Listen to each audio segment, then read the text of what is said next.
diferentes estruturas de remuneração, que podem incluir uma taxa pré-fixada ou pós-fixada.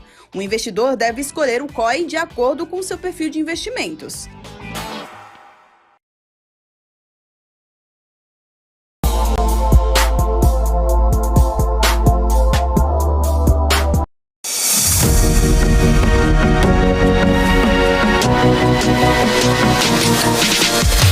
PMC News, informação que gera valor.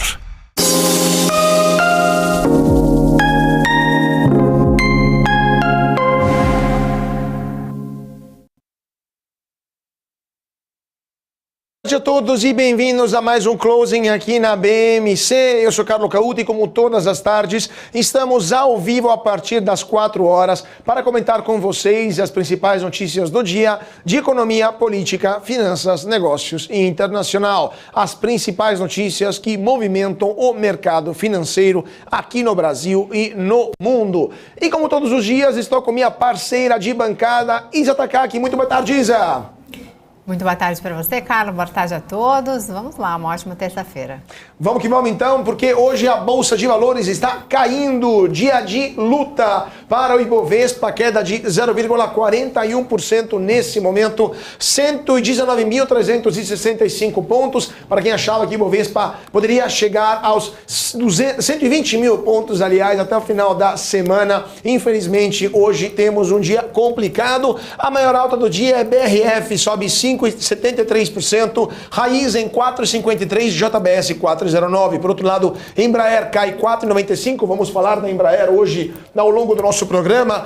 Braskem 2,88% e Companhia Siderúrgica Nacional 2,91%. Dólar por sua vez está em alta 0,25%, o dólar à vista R$ 4,79. Petrobras sobe 0,39%, R$ 30,54. Vale sobe 10, aliás, cai a Vale 2,85% a R$ 67,42. Isa, como estão os mercados lá fora, principalmente o mercado de minério de ferro e de petróleo, que sabemos influenciam as cotações aqui de Vale e Petrobras no Brasil, mas também vamos dar uma olhada no mercado americano e europeu, né?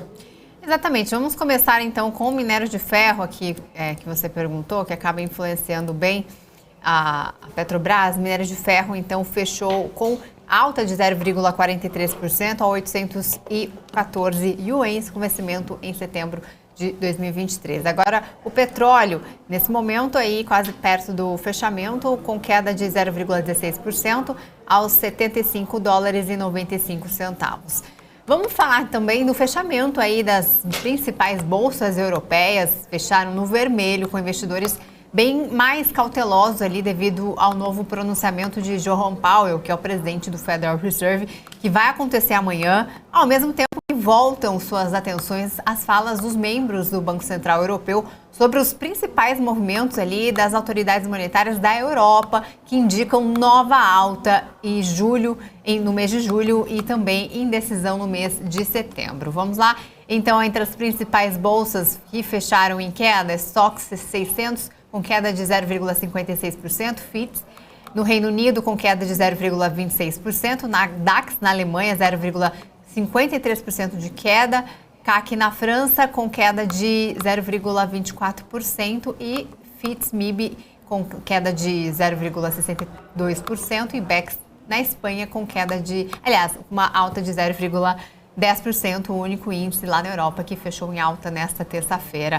Agora vamos fazer um panorama no mercado acionário da Ásia aí para saber como é que fechou depois que a China cortou as taxas de juros menos do que o esperado e o mercado acabava aguardando ali, eles estavam aguardando mais detalhes sobre os planos de Pequim para sustentar uma recuperação econômica vacilante. A China cortou suas taxas básicas de juros de empréstimos em referência pela primeira vez em 10 meses, com uma redução menor do que o esperado de 10 pontos base no LPR de 5 anos. Então, o Composite fechou em queda de 0,47%, Nikkei no Japão 0,06% de alta, Hang Seng com queda de 1,54% e Kospi com queda de 0,18%. Agora as principais bolsas americanas, que daqui a pouco também deve encerrar as negociações com todos em queda. O Dow Jones com queda de 0,57%, SP 500 queda de 0,43%, Nasdaq das tecnologias 0,24% de queda. E então, essas são as principais bolsas americanas que estão todas operando no patamar negativo, assim como aqui o Ibovespa no Brasil. Vamos lá, gente. Rapidamente, eu queria só dar uma notícia de última hora, porque acabou de sair que o presidente da Câmara, o Lira, disse que a reforma tributária poderia ser votada em julho. Notícia que acabou de sair aqui, de chegar agora há pouco. O presidente da Casa, Arthur Lira, da Câmara dos Deputados, declarou que o debate sobre a reforma tributária já está maduro e que ele está otimista com a aprovação do texto pela Casa na primeira.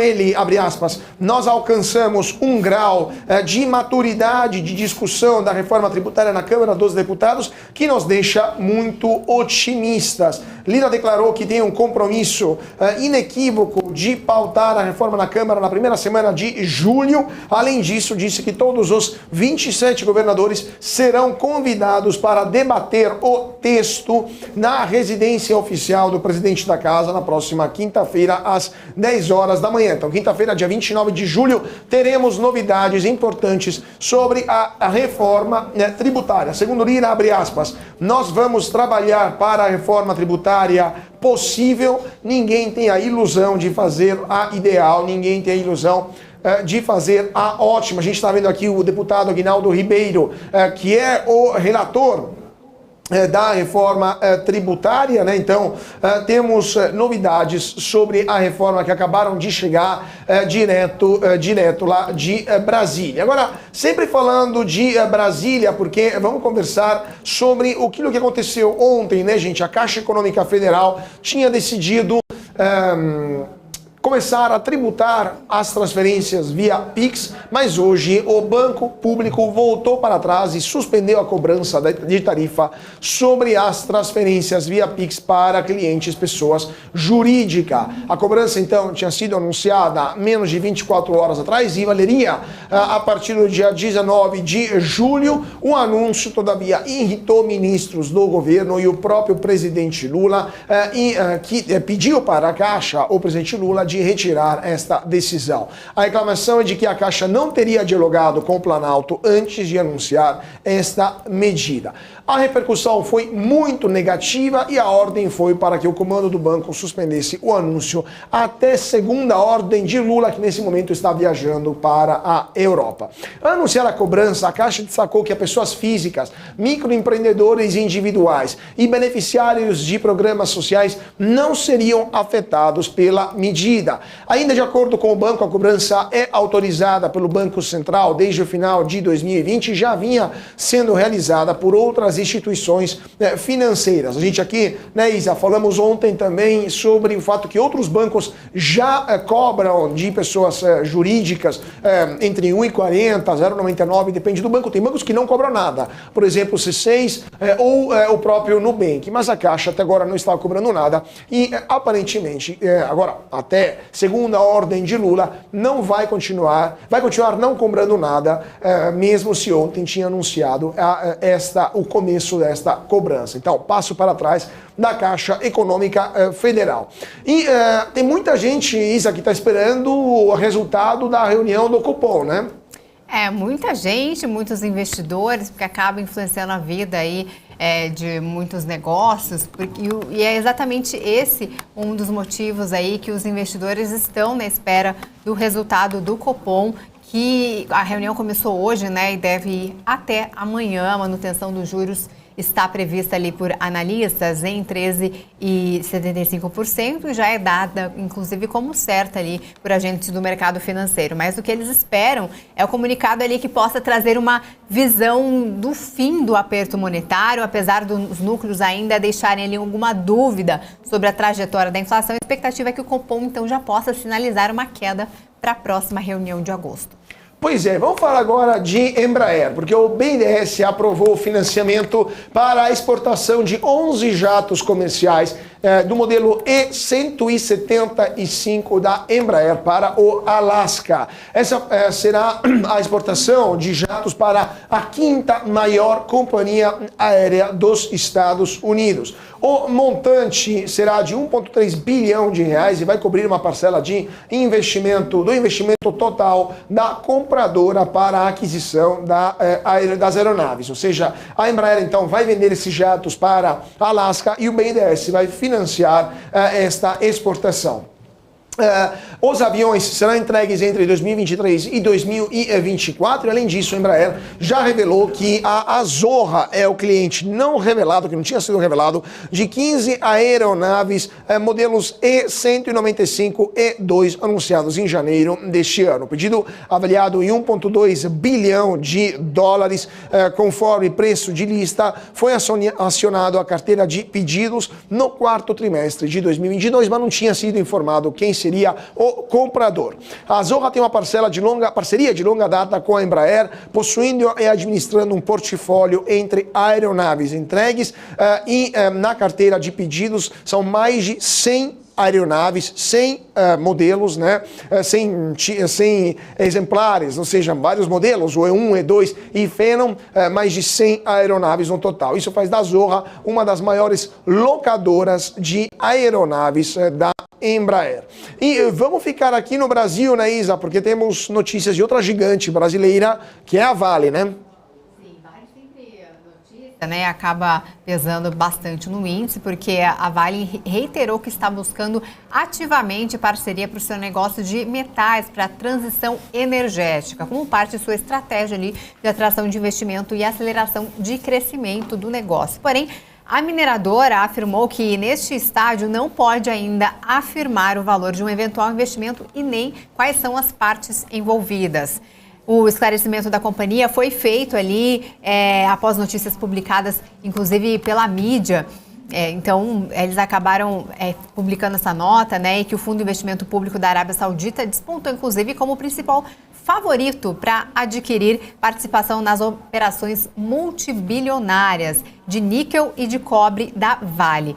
O fundo saudita está em discussão avançada ali com a mineradora brasileira para aquisição de aproximadamente 10% de sua unidade de metais básicos. E vamos falar do Grupo Pão de Açúcar, que anunciou que fez um acordo de venda e locação de 11 lojas. O objetivo é levantar 330 milhões de reais como parte do plano de redução da alavancagem financeira ao longo de 2023 e 2024. Os contratos de locação dos imóveis terão um prazo inicial de 15 anos, com exceção de 3 lojas que serão locadas por 18 anos.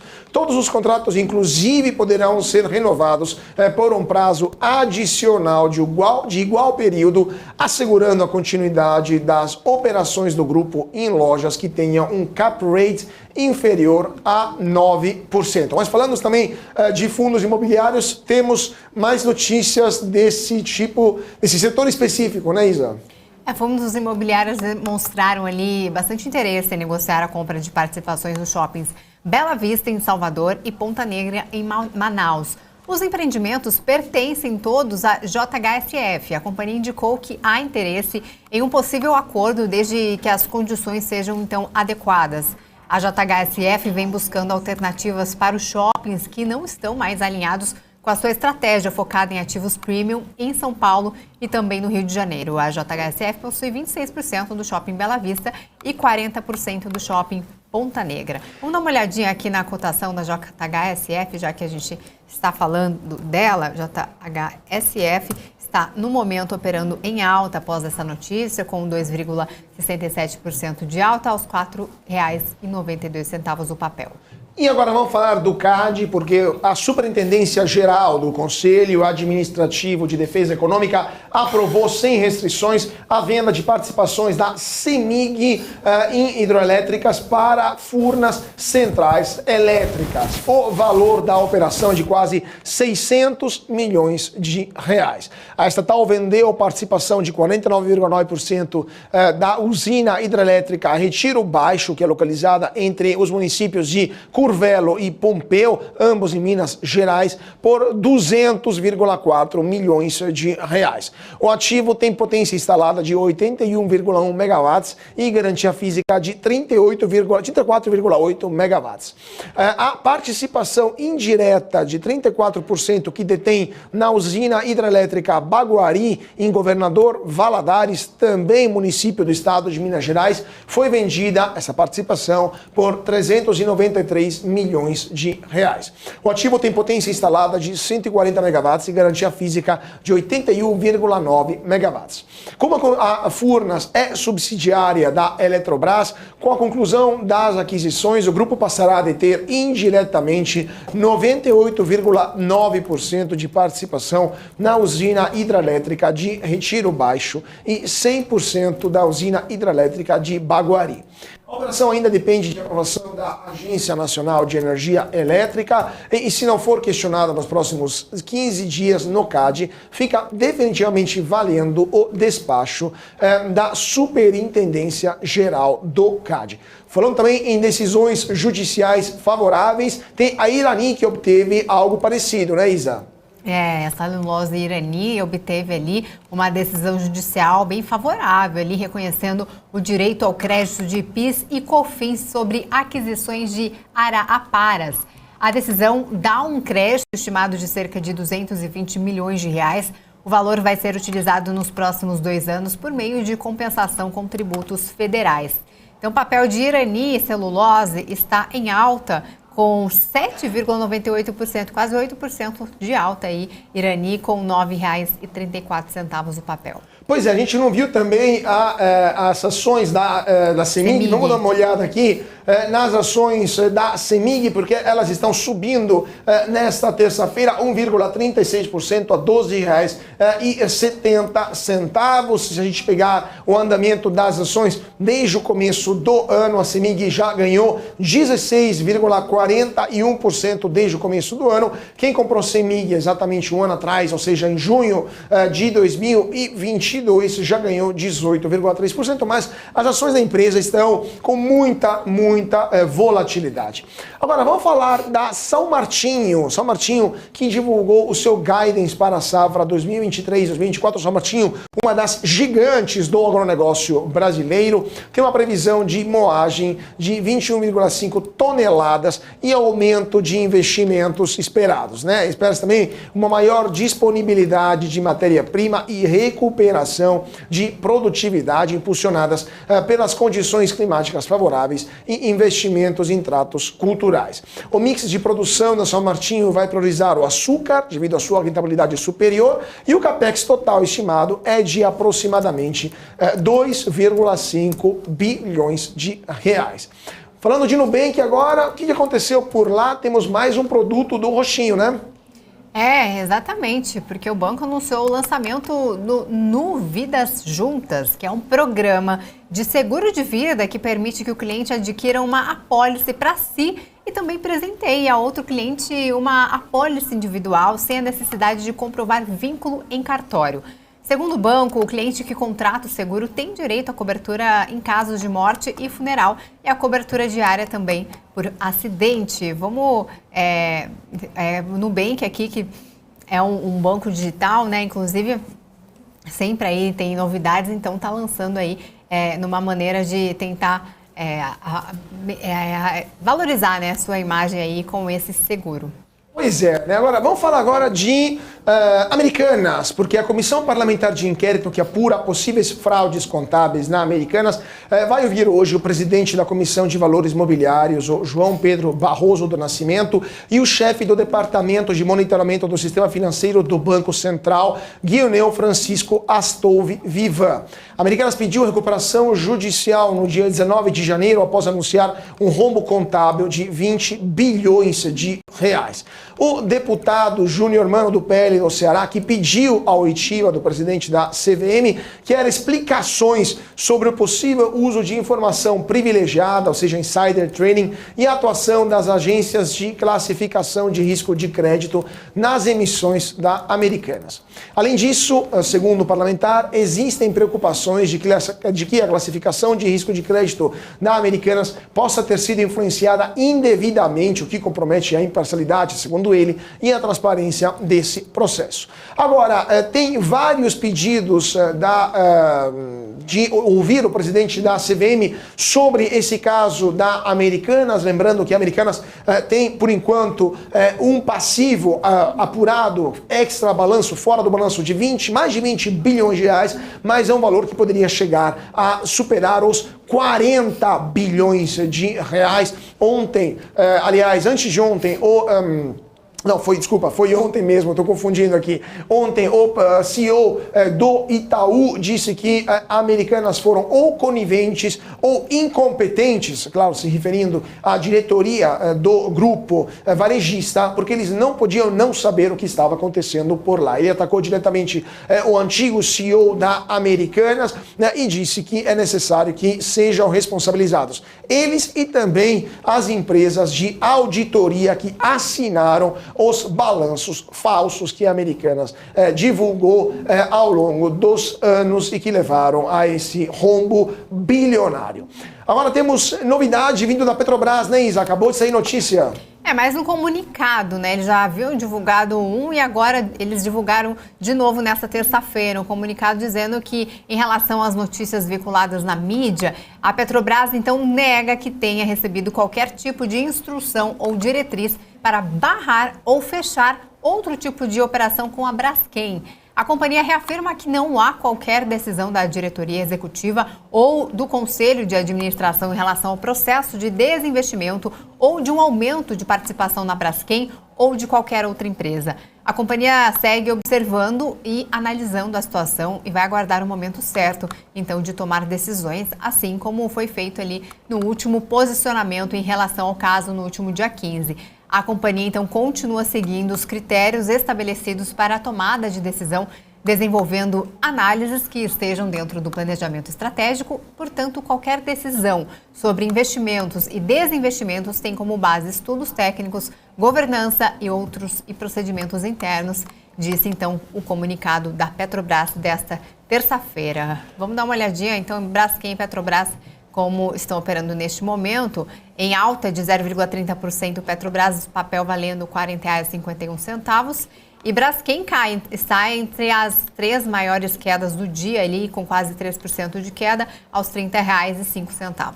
Vamos dar uma olhada como está o mercado, né, Isa? Vamos dar um rápido giro do mercado, porque são 4 horas e 23 minutos nesse momento. Bolsa continua caindo 0,42% aos 119.337 pontos. BRF sobe 4,97%, Raízen 4,79% e Lojas Renner 4,09%. Embraer cai 4,80%, a pior do dia. Braskem cai 3,07% e Companhia Siderúrgica Nacional cai 2,83%. O dólar volta a subir nesta terça-feira. Dólar sobe 0,29%, R$ 4,79. Petrobras sobe 0,20%, R$ 30,48. E Vale cai 2,77%, R$ 67,48.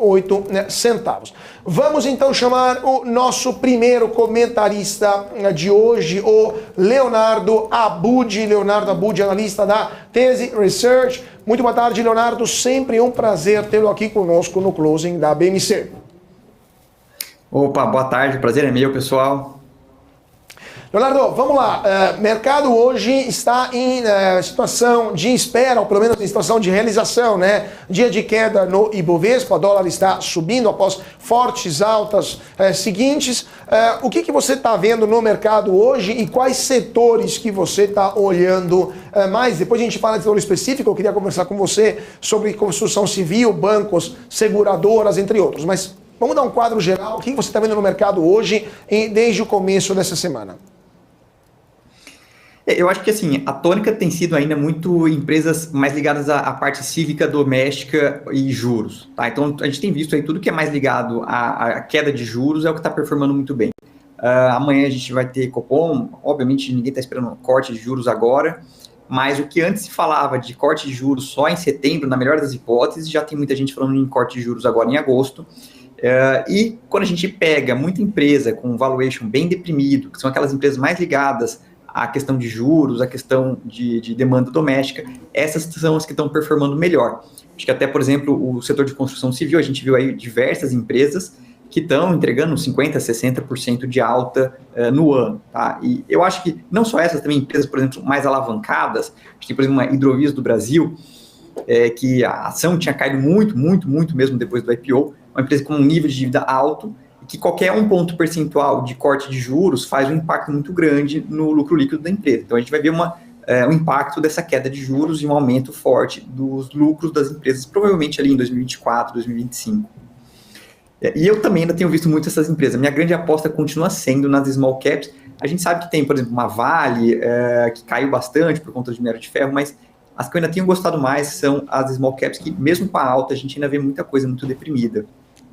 Claro, claro. Só para terminar esse ponto também, eu queria te perguntar sobre o setor de energia, porque hoje temos a segunda maior alta do dia, que é a Raízen, sobe 4,79%, a Petrobras também está subindo bastante. O que você está vendo do setor de energia? É o petróleo mesmo que vai puxar para cima a bolsa? É a energia tradicional ou você está olhando outros setores, energias renováveis, por exemplo, energia elétrica, que são mais interessantes? Qual é a sua visão sobre energia como um todo? Acho que assim, falando das elétricas, né, das utilities, essas a gente já viu algumas performando bem, uma inclusive que tem me surpreendido bastante, a Neoenergia. Então, a Neoenergia, em questão de um mês aí, a gente teve uma performance de mais ou menos 30%. Era a ação mais descontada do setor elétrico, tá? O setor elétrico é um setor também que tem uma correlação grande com os títulos longos, então se você comparar ali com uma NTNB mais longa, geralmente quando a gente tem queda de juros, a gente tem uma valorização dessas utilities, elas são muito ligadas a isso, tá? Falando sobre o setor de energia aí, já mais para a parte de combustíveis, petróleo, açúcar e álcool, enfim, eu acho que as empresas, as Junior Oils, tá, elas perderam um pouco de momentum ao longo desse ano.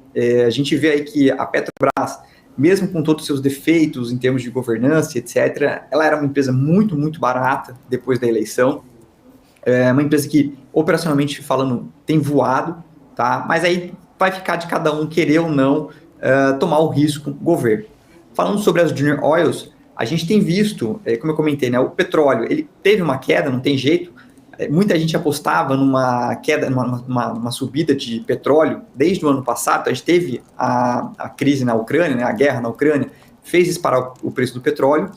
Mas no final do ano, muita gente ainda estava bem otimista com os preços. E o que a gente viu foi o preço do petróleo vindo aí para casa dos $70. Uma das teses que estava bem em pauta era a reabertura da China. Então, a China vai começar uma reabertura, isso aí vai puxar o preço das commodities. E não é isso que a gente tem visto, né? O preço do petróleo veio ali na casa dos 70 e poucos dólares, e ainda por cima juntou ali governo fazendo algum tipo de interferência. A gente teve interferência de imposto sobre exportação de petróleo, agora tem a interferência em cima de preço de referência do preço no pagamento de royalties, enfim. Tudo isso aí acabou tirando um pouco do momento, e a gente vê muita gente migrando de commodities, fez um rotation de commodities para empresas mais cíclicas domésticas, tá? Talvez a gente tenha ali uma volta, não sei. Eu tenho uma posição pequena em empresas de petróleo, acho que hoje é a minha commodity favorita ainda. Perfeito. Temos mais 2 minutinhos. Isa, será que a gente faz uma pergunta para o Leonardo ou damos um rápido giro para os mercados internacionais e voltamos? Eu acho melhor um giro, né? Vamos lá, como é que está lá fora a situação? Depois eu já volto com a minha pergunta ainda sobre energia. Vamos lá, então, Isa, mercados internacionais, porque tivemos Petrobras em alta, Vale em queda, como que a Wall Street está influenciando a Bolsa aqui no Brasil e as commodities também, lá em Dalian, minério de ferro e o petróleo Brent em Londres estão influenciando aqui no Brasil as cotações. Bom, temos já fechamento dos preços internacionais de petróleo, que fecharam em queda.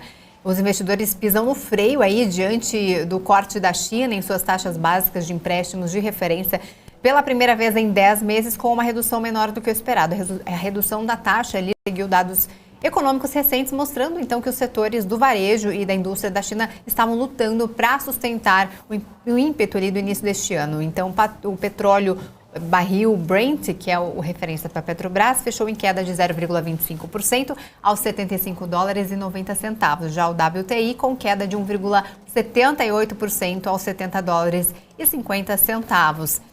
Agora as bolsas internacionais que você pediu, aqui temos as principais bolsas dos Estados Unidos, com praticamente ali no fechamento também de mercado, praticamente todas em queda, 0,66% de queda Dow Jones, S&P 500 0,40% de queda e Nasdaq 0,12% de queda.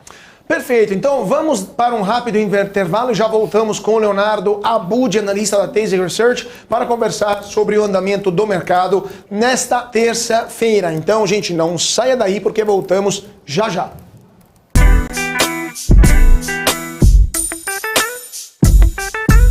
O que impacta a economia e o mercado global?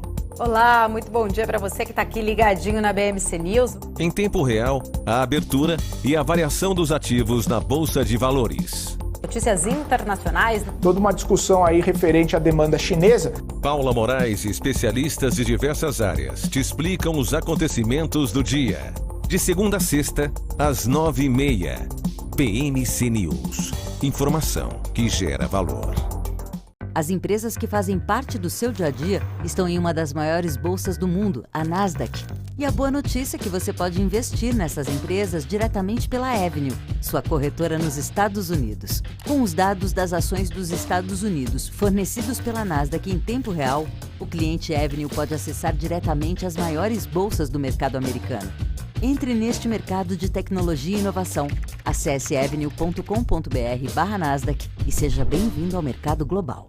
Os casos de dengue, zika e chikungunya estão aumentando em todo o país. Mas quando aumentamos a prevenção, diminuímos o problema. Quando aumentamos a informação, diminuímos os focos. Quando aumentamos a atenção, diminuímos o risco de mortes. Em caso de febre, dor de cabeça, dores no corpo e nas articulações, coceira e manchas na pele, procure uma unidade básica de saúde. Quando aumentamos os cuidados, diminuímos os riscos. Brasil unido contra a dengue, zika e chikungunya. Ministério da Saúde, Brasil, União e Reconstrução, Governo Federal.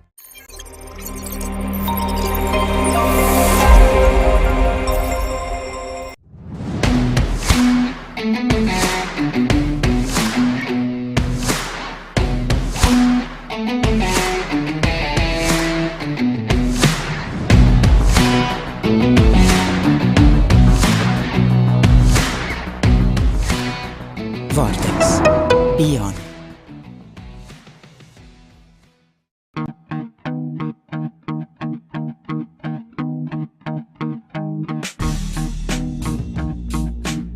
Quais foram os fatores que fizeram essas operações elas desempenharem e por que surpreenderam o mercado financeiro? Business traz panoramas, resultados, prospecções e expectativas de companhias listadas no mercado.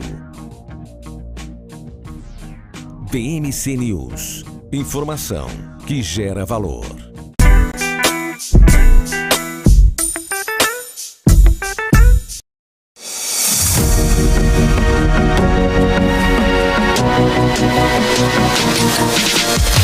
BMC News. Informação que gera valor.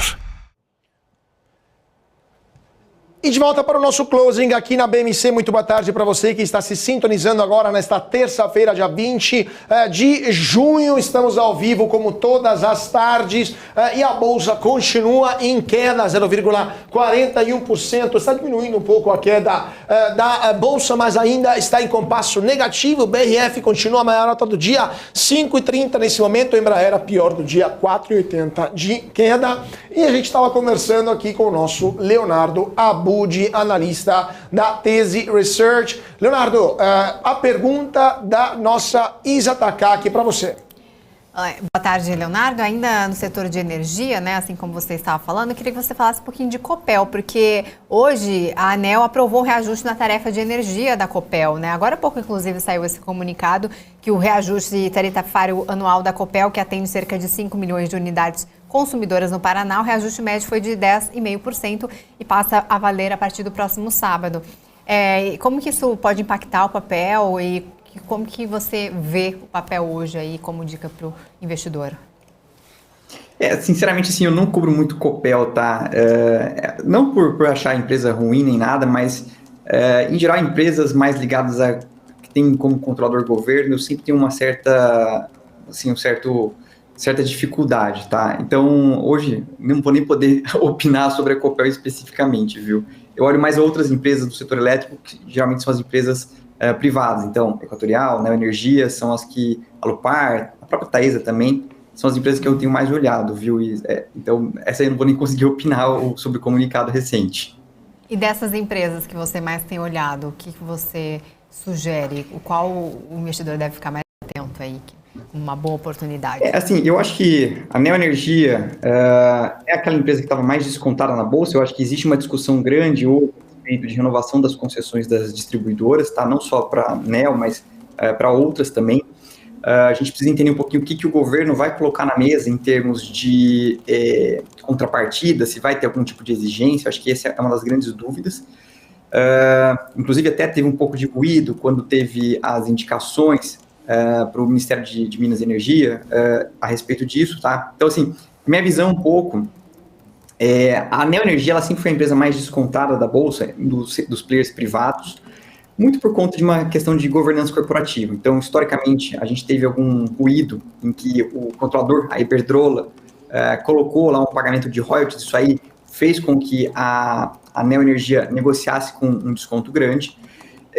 O que a gente viu é que, fora essa questão de royalties, a execução da empresa tem sido muito positiva. Então, eles conseguiram entregar as suas linhas de transmissão em prazo e orçamento abaixo do estimado pela ANEEL, ou seja, antes do prazo e com um orçamento melhor.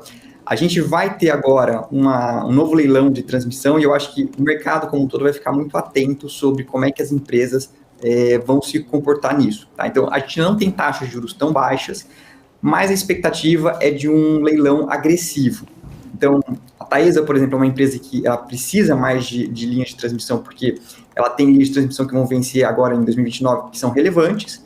A Neoenergia, ela tem um histórico de ser um pouco agressiva nos bids, e aí acho que também traz um pouco de receio para os investidores. A Equatorial já é um player mais racional, que hoje está com uma alavancagem mais alta, então talvez, eu não sei como é que ela vai participar desse leilão. Ela inclusive tem buscado, como ela fez algumas aquisições no passado, ela tem buscado digerir um pouco isso. Um outro player também que eu acho que é relevante nesse próximo leilão vai ser a Alupar, que acho que assim, dos players mais ligados à transmissão, hoje é um dos meus favoritos, tá? Então, Taesa, eu não gosto muito porque, como eu falei, vai ter algumas linhas que vão vencer lá em 2029, e além disso, tem toda a questão do IGPM. Então, a gente viu o IGPM negativo nos últimos 12 meses, a Taesa, ela tem próximo de 60% das suas linhas reajustadas pelo IGPM, e agora, ela foi muito beneficiada durante a pandemia com o IGPM mais alto, e agora a gente vai ver no sentido oposto, tá? Então, a que eu menos gosto hoje no setor é a Taesa, não porque a empresa é ruim, mas por conta de um valuation esticado e de um IGPM vindo para baixo. Das de transmissão, a que eu ainda mais gosto é a Alupar, eu acho que ela tem uma boa perspectiva para o leilão, se não vier muito acirrado.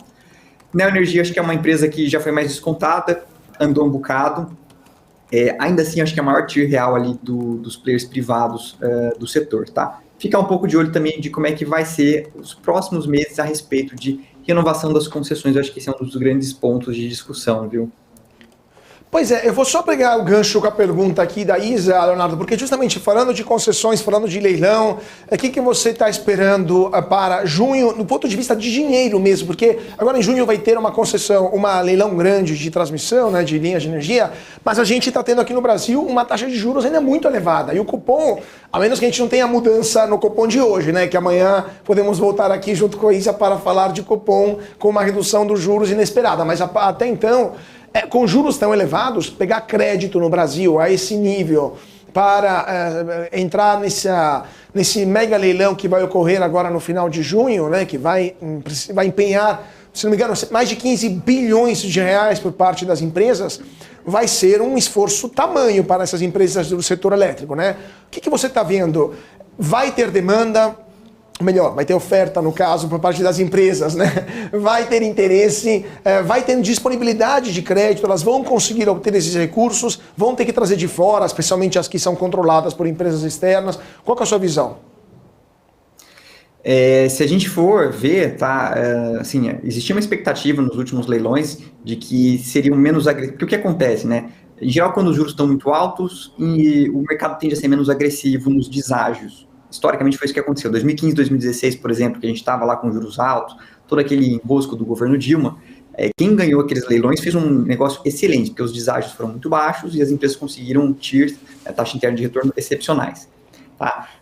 Os últimos leilões, mesmo com taxas de juros mais altas, também ainda continuaram bem agressivos, foram bastante disputados. Então, assim, na minha visão, se vai ter demanda, eu acho que, assim, ou seja, se as empresas vão vão fazer ofertas, né, vão dar bids no leilão, para mim, acho que, sem dúvida. Tá? E onde é que vão conseguir financiamento?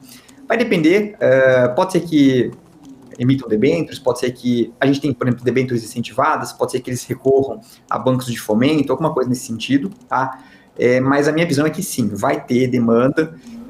O que me pegou um pouco é que no último leilão que eu me lembro, a gente viu alguns players não tão clássicos do setor, tá? Então, os players que já atuam nesse setor há mais tempo, até que não levaram tanto, acho que a Neo Energia, inclusive, foi uma das que levou uma linha grande, inclusive no dia seguinte desse leilão, a Neo Energia foi bastante penalizada até, o mercado não gostou muito, porque achou que a empresa foi um pouco agressiva no deságio. Então, assim, para mim vai sim ter, e eu ainda acho que mesmo com essa taxa de juros, vai ser bastante disputado esse leilão. Perfeito. E Takaki? Eu queria mudar um pouquinho de setor, a gente falou inclusive mais cedo de JHSF, você também cobre, né, o setor de construção, de incorporadoras, a gente falou agora há pouco de JHSF, sobre fundos imobiliários que demonstraram interesse em negociar a compra de participações em alguns shoppings, tanto em Salvador quanto em Manaus. E o setor de construção, né? Inclusive, basicamente o plano diretor define algumas diretrizes aqui em São Paulo, né? Tá para acontecer aí uma nova reformulação aqui em São Paulo. Na última revisão, limitaram vagas de garagem próximas a eixos de transporte. Isso acabou impulsionando o número de microapartamentos. Agora estão discutindo, inclusive, em limitar isso.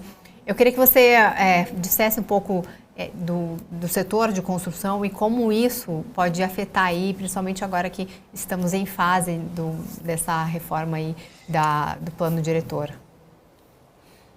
Vamos lá. Eu acho que teve assim a gente teve um plano diretor que entrou em operação em 2016, se não me engano, que mexeu bastante a respeito de vaga na garagem. Parece que é uma coisa besta, tá? Mas assim, o que acontece? O mercado de São Paulo, ele é muito relevante, em especial para as incorporadoras listadas em bolsa. Então, a gente for pegar lá, Ezetec, Cirela, Lavi, JHSF, por aí vai. A parte de incorporação, a cidade de São Paulo, é muito relevante. Então, esse é um setor que não tem como não falar da cidade de São Paulo, tá? E o que aconteceu foi que, na última revisão, eles queriam, para conseguir reduzir o número de carros transitando aqui em São Paulo, ou seja, para melhorar o fluxo de veículos, eles fizeram algumas alterações a respeito de vagas de garagem, colocando uma limitação. Então, só podia ter uma vaga de garagem por apartamento, tá? O que acontece? É muito difícil você vender apartamento de 70, 80 metros quadrados ou mais, com uma vaga de garagem. Então, as incorporadoras encontraram ali um jeitinho em que elas têm esse direito, que elas pegam um terreno, e no terreno elas constroem 2 torres. Uma torre com unidades, apartamentos de 2, 3 dormitórios, 60, 70 metros quadrados ou mais, e na outra torre elas constroem estúdios, apartamentos de 20, 25 metros quadrados, e aí a vaga de garagem que esse apartamento seria direito, ela joga para o outro, e aí ela vende um apartamento com 2 vagas e um estúdio sem nenhuma vaga na garagem. O que a gente acaba vendo, isso é um dos motivos, tá? Teve mais um pouquinho de alguns outros motivos também que foi por conta do último plano diretor, que isso acabou impulsionando muito a construção de estúdios. Então a gente viu aí uma construção de estúdios muito grande, muitos apartamentos de 20, 25 metros quadrados, e aí começa a se discutir um pouco, até é um certo receio que eu tenho desse setor, a construção começou, sei lá, 2019, 20, e agora a gente começa a ver as entregas desses estúdios, a gente vai começar a sentir um pouco como é que está a demanda real, ou seja, as pessoas que compraram, muitas vezes compram por investimento, ela vai tentar alugar esse apartamento, né? Se não tiver demanda, pode ser que a gente veja ali, a gente vai descobrir se tem alguma mini bolha em alguns locais específicos aqui em São Paulo, a respeito de excesso de estudo. Tá? Acho que esse é um dos grandes pontos. Agora está tendo uma discussão sobre o plano diretor, e aí antes a gente tinha uma ideia de, olha, vamos tirar essa limitação. Primeiro a gente colocou uma limitação de que tem que ser um apartamento de 30 metros quadrados para ter uma vaga na garagem, ou seja, você tem que fazer um estúdio no mínimo 30 metros quadrados. Tem gente agora que fala que tem que ter 60, tem gente que quer falar que não precisa de nada. Então, assim, a minha visão é que está um bocado distorcido ainda, e eu acho que a discussão está muito poluída sobre uma questão, vamos dizer assim, de incorporadoras que querem produzir o máximo possível, e algumas pessoas um tanto acadêmicas que não têm uma base, mas que querem limitar o número de vagas, que querem parar com a verticalização, enfim, uma certa visão um pouco utópica, idealista, que não faz muito sentido na minha visão, tá? Então, acho que tem essas duas vertentes que vão começar a brigar, e acho que isso aí é um ponto muito relevante, porque, como eu falei, o plano diretor de São Paulo impacta muito aqui em São Paulo e impacta demais as empresas listadas em bolsa, tá? Acho que esse é um ponto de atenção grande. As incorporadoras, elas vinham numa alta muito forte, então se a gente for pegar aí, como eu comentei, né, a gente viu incorporadoras subindo 50%, 60%, 70%, e esse é um setor que tende a se beneficiar muito de queda de juros. Então, se a gente não tiver alguma pedra no caminho, pode ser que seja um setor que, com a queda de juros, vai se beneficiar bastante ali em 2023, 2024, 2025, nos próximos anos, tá? Só para encerrar, Leonardo, a gente falou também de Irani mais cedo sobre a decisão judicial favorável à empresa. A Irani, além disso, iniciou a implantação da plataforma Gaia, e recentemente foi divulgada uma notícia sobre a decisão tributária favorável à empresa. Queria que você falasse um pouco de Irani, qual a sua visão? Claro, vamos lá. A Irani hoje está, inclusive, subindo, acho que uns 9% até. É uma alta forte para uma empresa que... Sim, estava quase 9% quando a gente viu. É uma empresa, assim, historicamente é uma empresa meio, vamos dizer, boring, no sentido de que é um setor que tem sido bastante resiliente, uma empresa pagadora de dividendo, então, quando tem uma alta de quase 10% em um dia, chama muito a atenção, tá? Então, eles divulgaram aí um comunicado em que eles tiveram uma decisão favorável, transitada em julgado, ou seja, não cabe mais recurso, em que eles conseguiram créditos de PIS/COFINS de mais ou menos 220 milhões. A estimativa que eles têm é de usar isso aí ao longo de 2 anos. Então, para você ter mais ou menos uma ideia, até ontem, mais ou menos, isso aí seria mais ou menos 10%, tá? 220 milhões seria mais ou menos 10% do valor da empresa. Então, não à toa, até a empresa hoje está subindo quase 10%. Ou seja, é muito significativo. O lucro da Irani no ano passado foi de algo como 300 milhões, então provavelmente aí ela vai adicionar 100 milhões de lucro nos próximos 12 meses, vamos imaginar assim, ou seja, 30% a mais de lucro, porque ela vai deixar de pagar tributos federais, isso aí vai acabar beneficiando o lucro líquido dela, a última linha dela. Então, junto com isso, eles também divulgaram anteontem a entrada da primeira etapa de Gaia, que o que acontece, né? A Irani, ela fez a abertura de capital e o principal motivo, né, o principal ponto que eles levantaram o capital da última vez foi justamente para financiar a plataforma Gaia, que é o principal projeto deles, um projeto que tende a trazer bastante ganhos de custos, melhora de margem, esse é o principal foco da Irani, tá? Eles vinham investindo nisso aí já há alguns anos, e agora entraram em operação, ou seja, vai ter um processo de ramp-up, mas a gente deve ver ao longo dos próximos anos uma entrada de uma melhoria para a Irani. Então, eu acho que foram 2 notícias muito positivas para essa empresa, uma empresa para quem busca dividendos, deveria olhar para a Irani, tá? Óbvio, agora vai ter que pagar 10% mais caro, mas ainda assim uma empresa redonda e que tem conseguido entregar bons resultados, pagando dividendo, crescendo, enfim, de fato uma empresa muito, muito interessante na Bolsa. Perfeito. Acho que temos mais um tempinho para falar com o Leonardo. Só queria fazer uma última pergunta também sobre a situação atual do mercado. Vamos dar uma olhada de novo aqui como está a situação do mercado, porque a ENGIE está em primeiro, agora passou. Agora a ENGIE estava em primeiro lugar também. Temos outras empresas, hoje todas as elétricas, ENGIE, CEMIG está em primeiro lugar, está entre as maiores altas. Temos várias empresas que estão entre as melhores do dia do setor elétrico. Leonardo, além dessa situação no setor elétrico, a gente falou agora de construtoras, né? Eu queria te perguntar também, outro setor que está subindo muito nessa época, o setor de saúde. Como que está a situação do setor de saúde nesse momento? Porque está entre as ações mais pop do momento, né? Aqui desde o começo do ano. O que você está vendo particularmente interessante nesse setor? Bom, vamos lá. Eu acho que a gente viu as operadoras sofrendo muito ao longo do ano passado. A gente viu, por exemplo, uma Hapvida sofreu demais. A Hapvida era uma queridinha, inclusive fez um estrago em muito fundo, porque essa era uma ação que batia presença ali na carteira de muito fundo grande. E o que a gente viu aí nos últimos 2 anos foi um índice de sinistralidade crescendo de uma maneira absurda. As empresas estão tentando se reajustar, estão tentando se readequar. E assim, eu acho que aqui vai ser o grande ponto de atenção. Será que a gente vai conseguir ver nas operadoras uma melhora nos índices de sinistralidade? Enfim, vamos ver. A Hapvida, pelo que a gente viu aí, um pouco do que eles vinham comunicando para o mercado, parece que o pior já ficou para trás e que agora eles tendem a se recuperar, tá? E não tem muito jeito. A hora que a gente tem as operadoras numa situação financeira complicada, isso acaba poluindo um bocado várias empresas que estão dentro da cadeia. Então, os prestadores de serviços, então, por exemplo, uma Fleury, inclusive a gente tem as empresas do setor também de medicamentos, uma Blau, uma Hypera, mesmo elas vão acabar sofrendo. Por quê? Porque as operadoras têm tido dificuldade, isso acaba respingando nos hospitais, que acaba respingando também nos medicamentos que eles compram, tá? Então, eu acho que esse é um setor que tem conseguido se reestruturar um pouco, tá? Inclusive, a gente tinha escutado recentemente aí até mesmo Congresso querendo agora fazer algum tipo de interferência em cima de reajuste em planos coletivos. Então, o que acontece? A gente tem planos individuais, que são aqueles que você contrata diretamente com a operadora, e esses você tem um limite de reajuste definido pela ANS, e os planos coletivos, os planos empresariais, que não tem nenhum tipo de limite.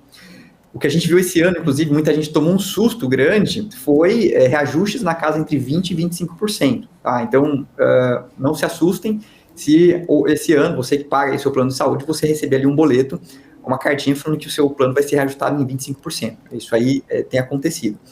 E, de novo, não é nem porque as empresas vão ganhar rios de dinheiro, mas porque a situação delas está bastante complicada, né? Desde esses 2 últimos anos. Primeiro com a pandemia, depois as empresas têm enfrentado muita dificuldade com fraudes, com decisões judiciais favoráveis, com aumento de rol, enfim. Tudo isso aí acabou impactando essas empresas, tá? Então, a minha visão se a gente vir uma melhora das operadoras, da saúde, da sinistralidade, isso aí acho que vai respingar positivamente, tá? Mas, por enquanto, acho que ainda é muito uma recuperação do que elas sangraram demais no ano passado. Perfeito. Então vamos ver o que vai acontecer até o final deste ano. Enquanto isso, muito obrigado para o Leonardo Abud, analista da Tesi Research, por ter estado conosco aqui no Closing da BMC. Muito obrigado, Leonardo. Obrigado, eu que agradeço. Tchau, tchau, pessoal. Valeu. E agora vamos falar com o nosso segundo convidado, nosso Matheus Lima, especialista de renda variável da Aquavero. Muito boa tarde, Matheus. É um prazer tê-lo conosco aqui no Closing da BMC. Acho que o Matheus está sem áudio. Vamos ver, vamos tentar retomar a conexão com o Matheus. Enquanto isso, deixa eu ver se o Matheus está conosco agora. Matheus? O áudio está muito baixo, o áudio do Matheus, então vamos dar um giro rápido no mercado, porque daqui 7 minutos a Bolsa vai fechar, então 4 horas e 53 minutos nesse momento, e a Bolsa de Valores de São Paulo, Ibovespa, continua em queda, 0,25% para Ibovespa, a maior alta do dia é a BRF, alta de 4,97%, a ENG sobe 4,79%, a JBS sobe 3,98%, o Embraer cai 4,80%, Braskem 2,78% e Companhia Siderúrgica Nacional cai 2,53%. Vamos ver como é que está o dólar nesse momento, porque o dólar sobe 0,29%, R$ 4,79. Petrobras sobe 0,20%, R$ 30,48. A Vale cai 2,77%, R$ 67,48. Deixa eu ver se temos de novo. Agora sim temos o Matheus conosco, o Matheus Lima, especialista de renda variável da Aquavero. Vamos aqui agora sim. De novo, muito boa tarde, Matheus. Boa tarde, Carlos. Boa tarde, Isabela. Vamos lá, Matheus, muitas notícias hoje para comentar junto com você. Eu queria entender um pouco melhor o que você está vendo desde o começo do ano nesta bolsa, considerando também que a gente vai falar daqui a pouco da entrada dos gringos, né, dos estrangeiros no Brasil. Tem muito estrangeiro entrando a todo vapor na B3, são bilhões de dólares que estão entrando, especialmente agora no mês de junho. O que mudou no humor dos estrangeiros em relação ao Brasil? Se mudou algo, ou eles apenas estão se antecipando a um movimento que esperam seja positivo? Não, perfeito. Ótima colocação. Acho que o momento de bolsa que a gente começou no começo do ano é muito diferente do que a gente vê agora. No começo do ano até março ali, a gente viu uma fuga de bolsa, então bolsa indo para os 98 mil pontos, algo ali, a pessoa física fugindo um pouco de bolsa, né? E quando a gente traz para agora, vem muito nessa questão, juros mais, a taxa futura de juros vindo para baixo, o pessoal começando a voltar, então tendo fluxo. Ótima comparação, a gente trouxe aqui para os clientes um ponto em Petrobras. Petrobras, no primeiro trimestre, estava negociando ali a média de 1 bilhão por dia, hoje negocia 2,5, então aumentando aí em 150%. Então veio o fluxo, quando a gente tem uma amarração melhor também do lado político, a gente consegue ter uma previsibilidade melhor dentro de bolsa. Então assim, eu acho que os fatores ficaram muito benéficos para a bolsa, que juros para baixo, política mais calma e também empresas demonstrando resiliência nesse momento, Carlos. Perfeito. E Zatakaki? Exatamente ainda sobre esse tema, né? A gente tem falado bastante, um rally ali que não era esperado, aconteceu, bull market, a gente viu recentemente, inclusive na Bolsa, né? Alguns analistas, né, não conseguem, inclusive, ver fundamentos, né, nesse bull market, até porque a previsão não era essa, né? Era uma previsão bem mais pessimista ali no início do ano, principalmente depois das eleições, né? Eu queria que você dissesse aí, na sua visão, o que a gente pode esperar em relação a gente tem o Copom amanhã, como que isso pode influenciar na visão dos investidores, a Bolsa que acaba antecipando muito aí o futuro, né? Mas o que a gente pode esperar a partir da decisão da política monetária, que a gente já, né, tem uma expectativa aí de manutenção, mas o investidor como deve se comportar a partir de agora aí, depois desse bull market, deve se animar, a Bolsa já está num preço ali, num patamar caro ou não?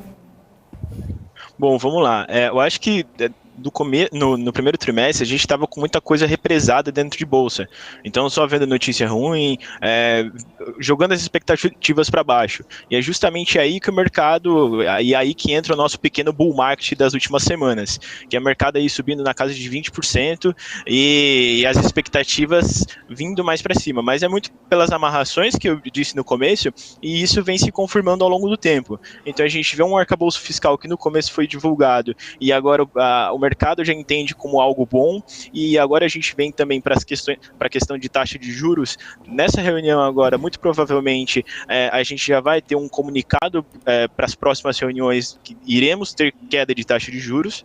Então, com isso, vai destravando o valor dentro de bolsa, vai entrando fluxo, e as taxas de renda fixa que vão piorando, o volume sobra para a renda variável. Então, nada mais é que isso, fluxo, e agora a gente tendo um horizonte melhor para a Bolsa. Perfeito. Agora vamos falar um pouco de setores mais interessantes, Matheus, porque hoje a gente está tendo uma alta de setor energético e de setor de proteína animal, né? Entre a BRF, JBS, Eng, Raízen, CEMIG, né? Temos setores de energia e setores de proteína animal. Então, a visão da Aquavero sobre esses dois setores e se vale a pena de fato investir em energia e em proteína animal nesse momento.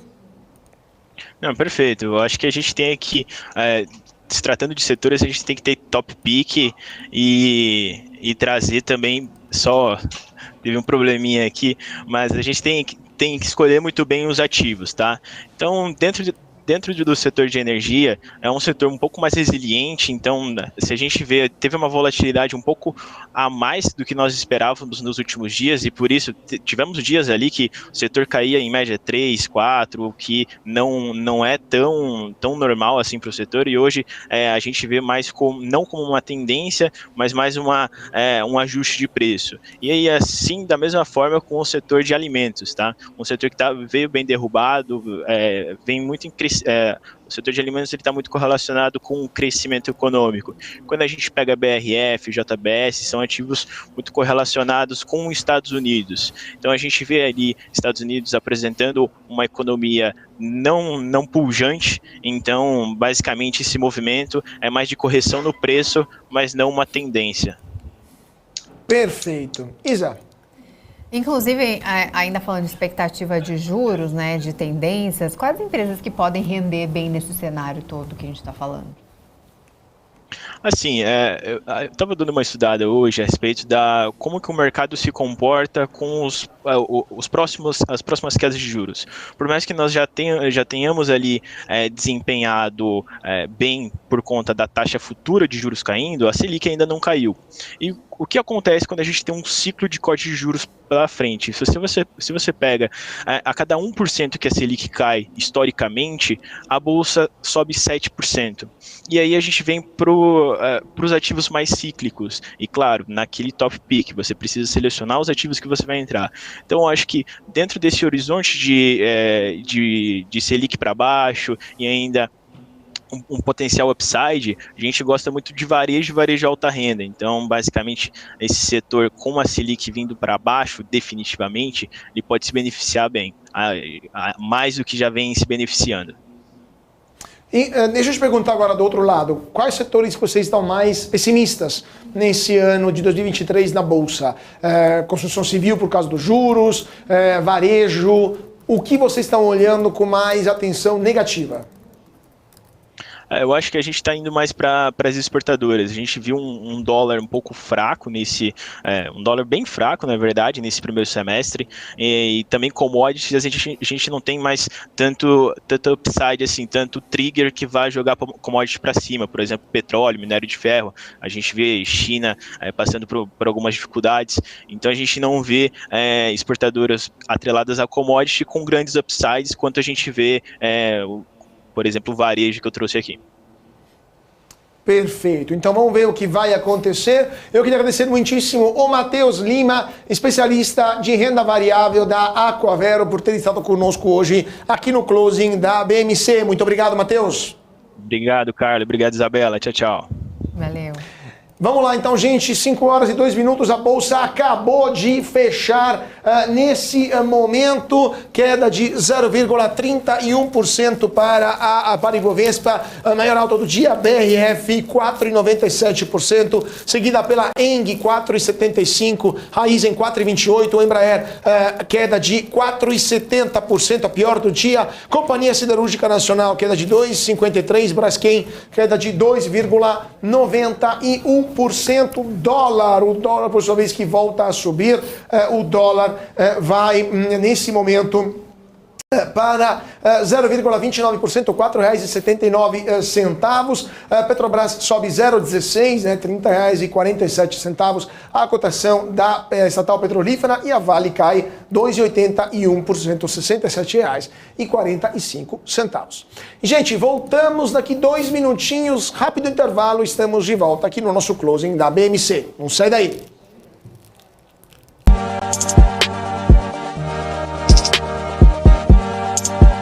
O que impacta a economia e o mercado global.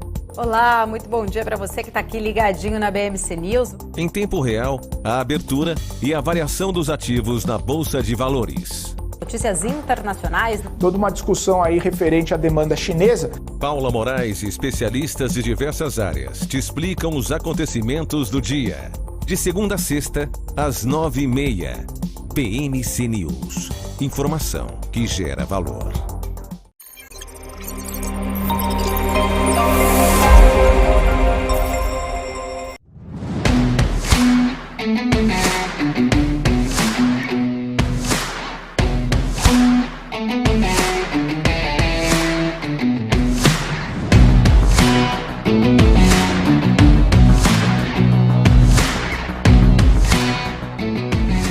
Vortex.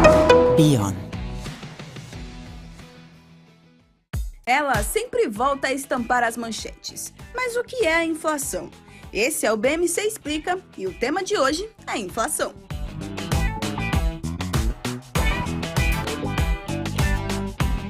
Basicamente, é a redução do poder de compra causada pelo aumento dos preços de produtos e serviços generalizado e persistente. A inflação é um fenômeno causado pela expansão monetária, ou seja, pela impressão de dinheiro acima do que a economia consegue absorver. Alguns economistas também atribuem a causa da inflação a um choque de oferta. A inflação tem como índice oficial no Brasil o IPCA, Índice de Preços ao Consumidor Amplo, e é calculada pelo IBGE, o Instituto Brasileiro de Geografia e Estatística. O índice faz uma estimativa do custo da cesta de produtos e serviços que reflete padrões e hábitos de consumo de famílias com renda de 1 a 40 salários mínimos. Os grupos são alimentação, habitação, vestuário, transportes, saúde, despesas pessoais, educação, comunicação e artigos residenciais. A ferramenta que o Banco Central tem para controlar a inflação é a manutenção da taxa básica de juros, a Selic. Então, em um movimento esperado, quando a inflação está mais alta, o Banco Central tende a aumentar a taxa de juros com a intenção de inibir o avanço da inflação, desacelerando o consumo e os investimentos das empresas. Mas quais são as consequências que a inflação traz para as economias? A inflação alta nunca é bom. São várias as consequências que ela traz. Entre eles, a desestimulação de investimentos, a inibição do crescimento econômico, além de aumentar o custo da dívida pública devido à taxa de juros da dívida pública ter que compensar o efeito da inflação e incluir a ele um prêmio de risco como compensação das incertezas que a inflação mais alta traz.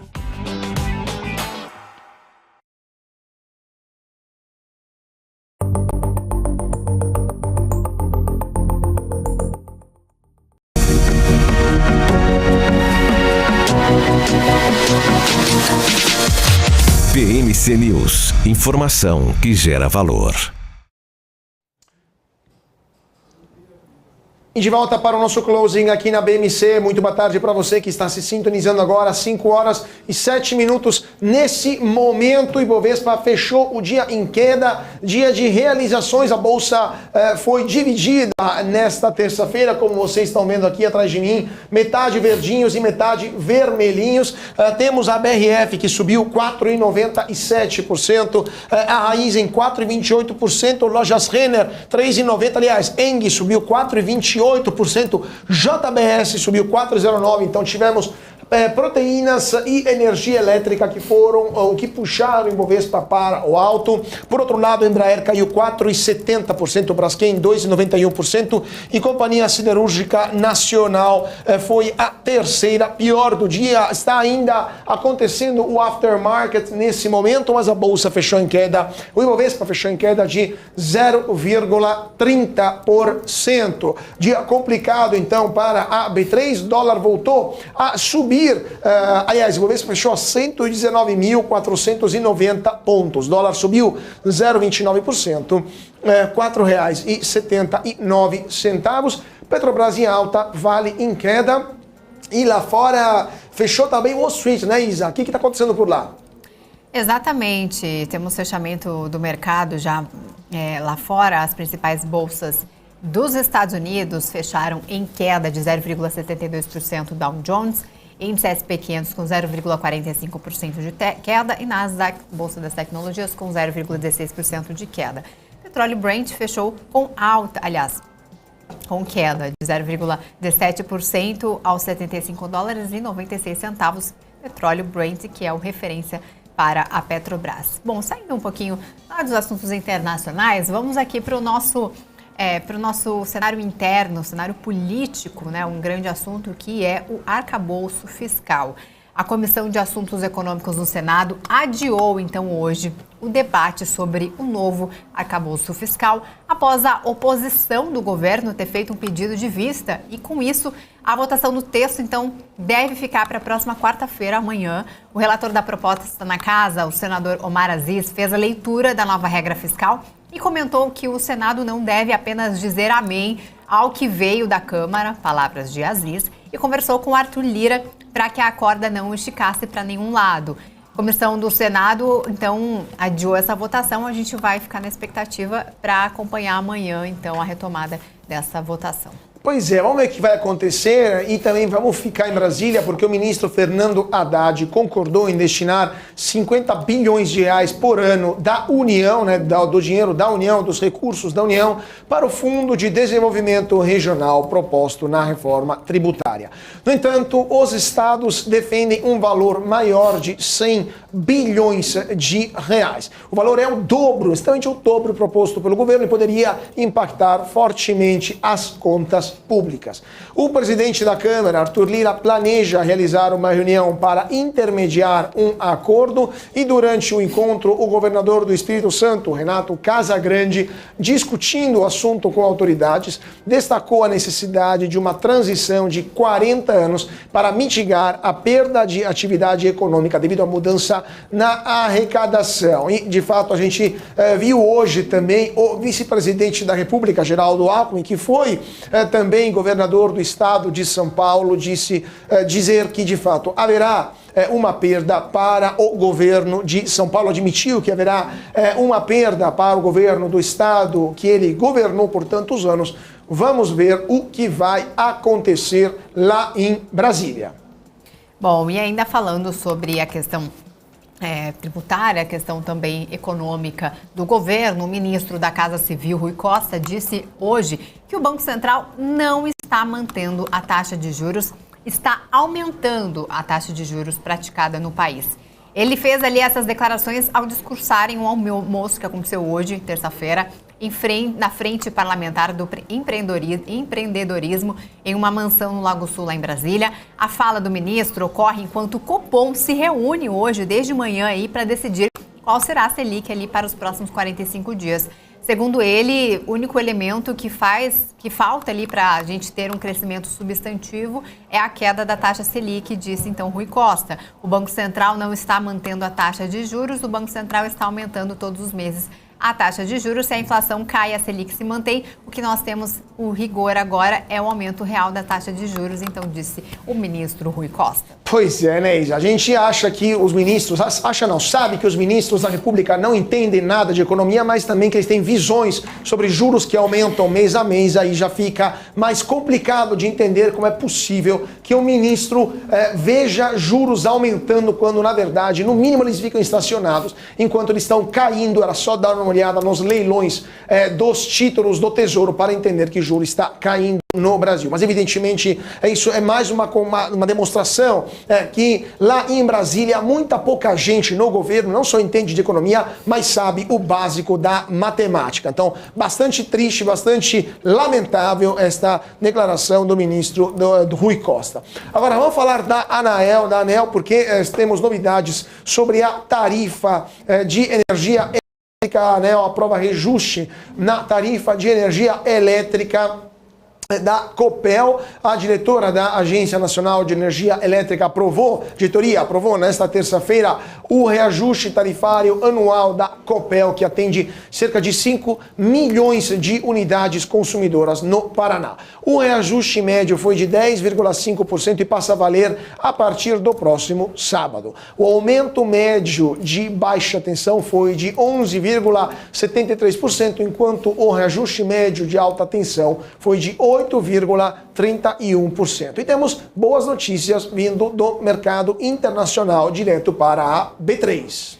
Exatamente, porque o investidor estrangeiro ali que faz seus aportes na B3 aportou 357 milhões de reais no dia 16 de junho. Então, os investidores aportaram esse valor em recursos no segmento secundário da B3 na última sexta-feira, e com isso, então, o fluxo de recursos estrangeiros acumulou um saldo positivo de R$ 7,68 bilhões 14,68 milhões em junho e um superávit de 14,55 bilhões de reais em 2023. No mesmo dia, quando o Ibovespa caiu 0,39%, o investidor institucional então entrou com 1,70 bilhão de reais, enquanto o individual retirou 1,8 bilhão de reais. E vamos dar uma olhada, não sei se dá para a nossa produção dar uma olhada, porque está rolando ainda a CPI da Americanas, não sei se a gente consegue ver ao vivo um pouco da CPI da Americanas, porque está acontecendo nesse momento a audiência lá em Brasília da Comissão Parlamentar de Inquérito sobre a Americanas, e podemos, acho que, dar uma olhada. Eu peço para a nossa produção colocar na tela o vídeo, lembrando que hoje está prevista a audição do presidente da CVM, né, da Comissão de Valores Mobiliários, que foi requerida após vários parlamentares questionar a atuação da CVM no escândalo de fraude contábil que levou a um rombo nas contas da Americana superior a 20 bilhões de reais. Um rombo que poderia chegar a 40 ou mais de 40 bilhões de reais. A CVM é um órgão que deveria prezar para que a Bolsa atue de forma regular, sem nenhum tipo de alteração, tipo de ilegalidade, irregularidade na atuação das empresas, e os parlamentares que estão compondo esta comissão parlamentar de inquérito querem saber se e como a CVM operou e se ela fez de fato isso de forma correta. Então vamos dar uma olhada no que está acontecendo lá em Brasília, ao vivo, na CPI da Americanas. Do ano passado, né? Como eu falei, a Constituição de Provisão resultou na redução em 80 pontos percentuais, do lucro do período, tá?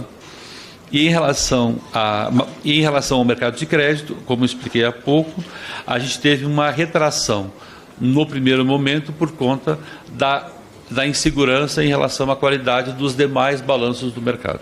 Tá? E isso foi sendo resolvido ao longo do mês de fevereiro e março. Perdão. E em relação a risco sistêmico, a gente fez vários testes e, no nosso ponto de vista, essa operação não representa risco sistêmico relevante para o sistema. Obrigado, espero ter respondido todas.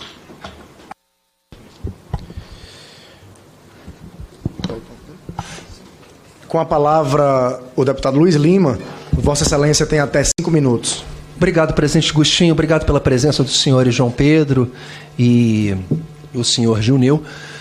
Presidente João Pedro, a primeira pergunta é para o senhor. No fato relevante do dia 11 de janeiro, foi criado um comitê independente para apurar os indícios de inconsistências contábeis.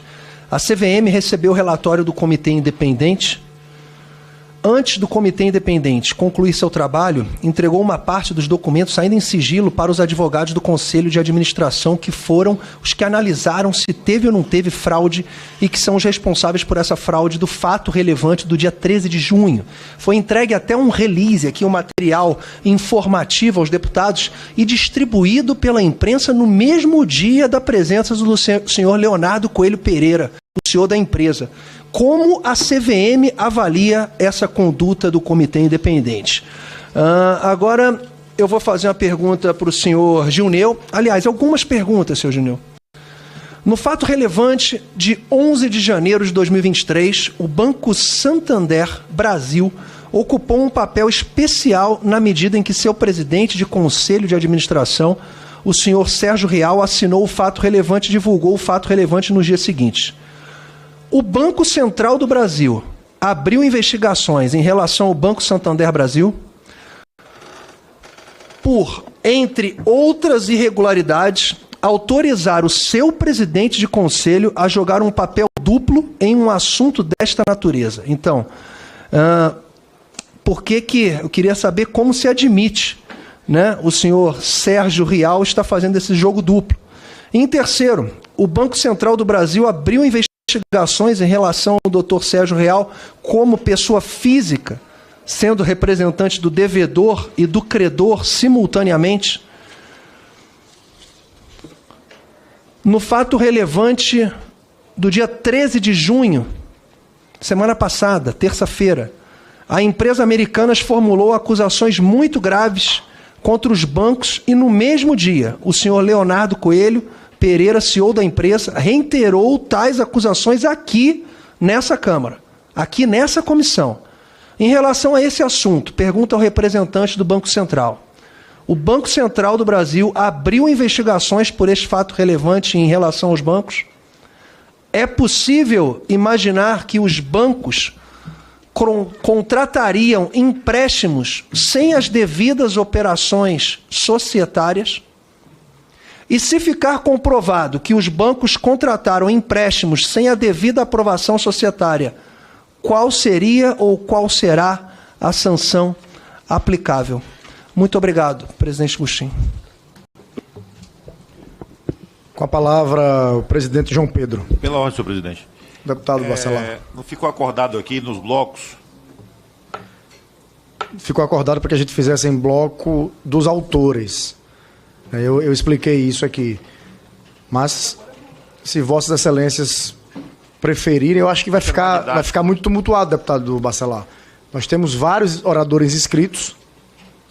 Presidente, me permita apenas uma deputado sugestão. Tarcísio, pode... Porque eu acho que as perguntas do relator, como elas têm um papel, inclusive, de informar diretamente o relator, elas podem ser feitas separadamente. Autores. E depois, se formos blocos de 3 deputados, por exemplo, isso ajuda. Eu não sei nem o número de inscritos.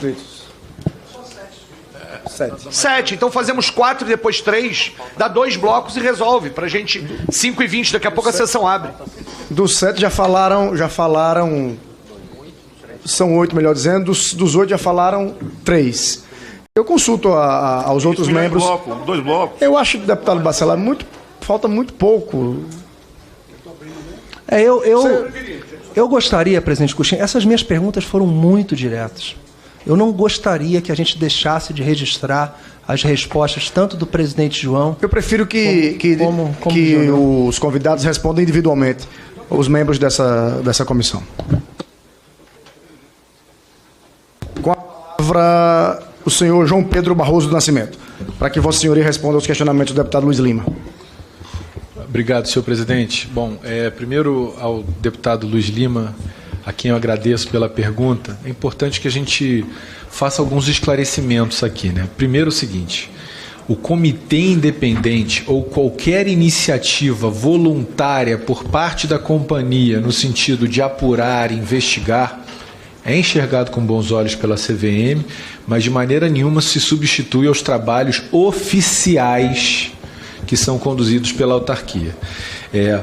A gente sabe que o comitê independente vem conversando com as áreas técnicas da nossa autarquia. Em relação a esse relatório que o senhor mencionou, a gente não recebeu cópia deles e, à época, a nossa Superintendência de Relações com Empresas oficiou a eles e pediu que esse relatório fosse registrado no INET, que é o nosso sistema, o EmpresasNet. Então, assim, de uma maneira bastante objetiva, a CVM ela tem que se valer das contribuições que virão do comitê de auditoria, dos advogados da companhia, mas de maneira nenhuma a CVM pode adotar qualquer dessas conclusões como uma verdade absoluta ou uma entrega definitiva em relação aos trabalhos. E certamente a conduta de todos esses terceiros que estão auxiliando e contribuindo está sendo também analisada pela CVM, e eu agradeço pela pergunta formulada pelo senhor. Pergunto se foi atendida. Presidente João, foi sim. É porque o que causou muito espanto, no dia que o senhor Leonardo Coelho esteve aqui, o mesmo release que os deputados receberam, que a gente recebeu, foi noticiado pelos órgãos de imprensa.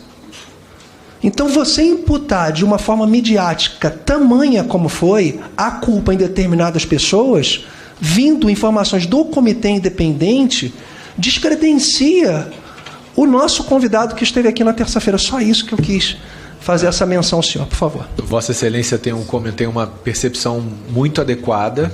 Eu diria, inclusive, o seguinte, que a CVM jamais anteciparia conclusões, a CVM jamais nominaria pessoas. A gente tem feito esse trabalho com muito cuidado, mesmo já tendo, em alguns casos, elementos de autoria. A gente está tentando fazer esse trabalho de forma muito responsável, porque a gente acredita na importância do Estado democrático de direito, do contraditório, da ampla defesa. um dia de cada vez. Com a palavra, o senhor Gineu Francisco, por até 5 minutos. Obrigado. Bom, tentando responder as questões do deputado Luiz Lima, em relação ao comportamento do Sérgio Rial, nós acompanhamos o caso e, até o momento das informações que nós temos, a gente não identificou nenhuma irregularidade no que se refere às normas do Banco Central. Tá?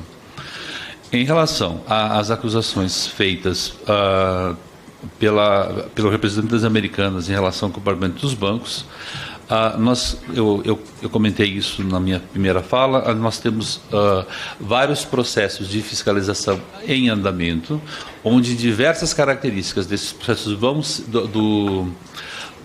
das operações, da forma como elas foram executadas, da forma como elas foram documentadas, estão em análise. A nossa expectativa é que esses processos terminem no início do quarto trimestre desse ano, tá? E toda essa informação vai ser levada em consideração nesse trabalho. Por fim, os tipos de pena que eles estão sujeitos, existem processos administrativos, tanto contra a instituição, com os indivíduos envolvidos, desde que estatutários. Essas punições podem ser advertência, ou inabilitação, ou multa. Né? Além disso, existe a possibilidade da assinatura de termos de compromisso. Eu acho que passei tudo. A inabilitação é inabilitação a?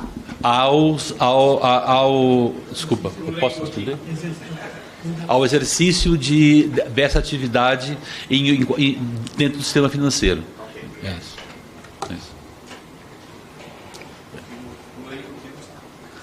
Perdão. Desculpe interromper, o leigo aqui não sabe. Seguindo a ordem aqui, passo a palavra ao deputado João Carlos Barcelar para as suas interrogações.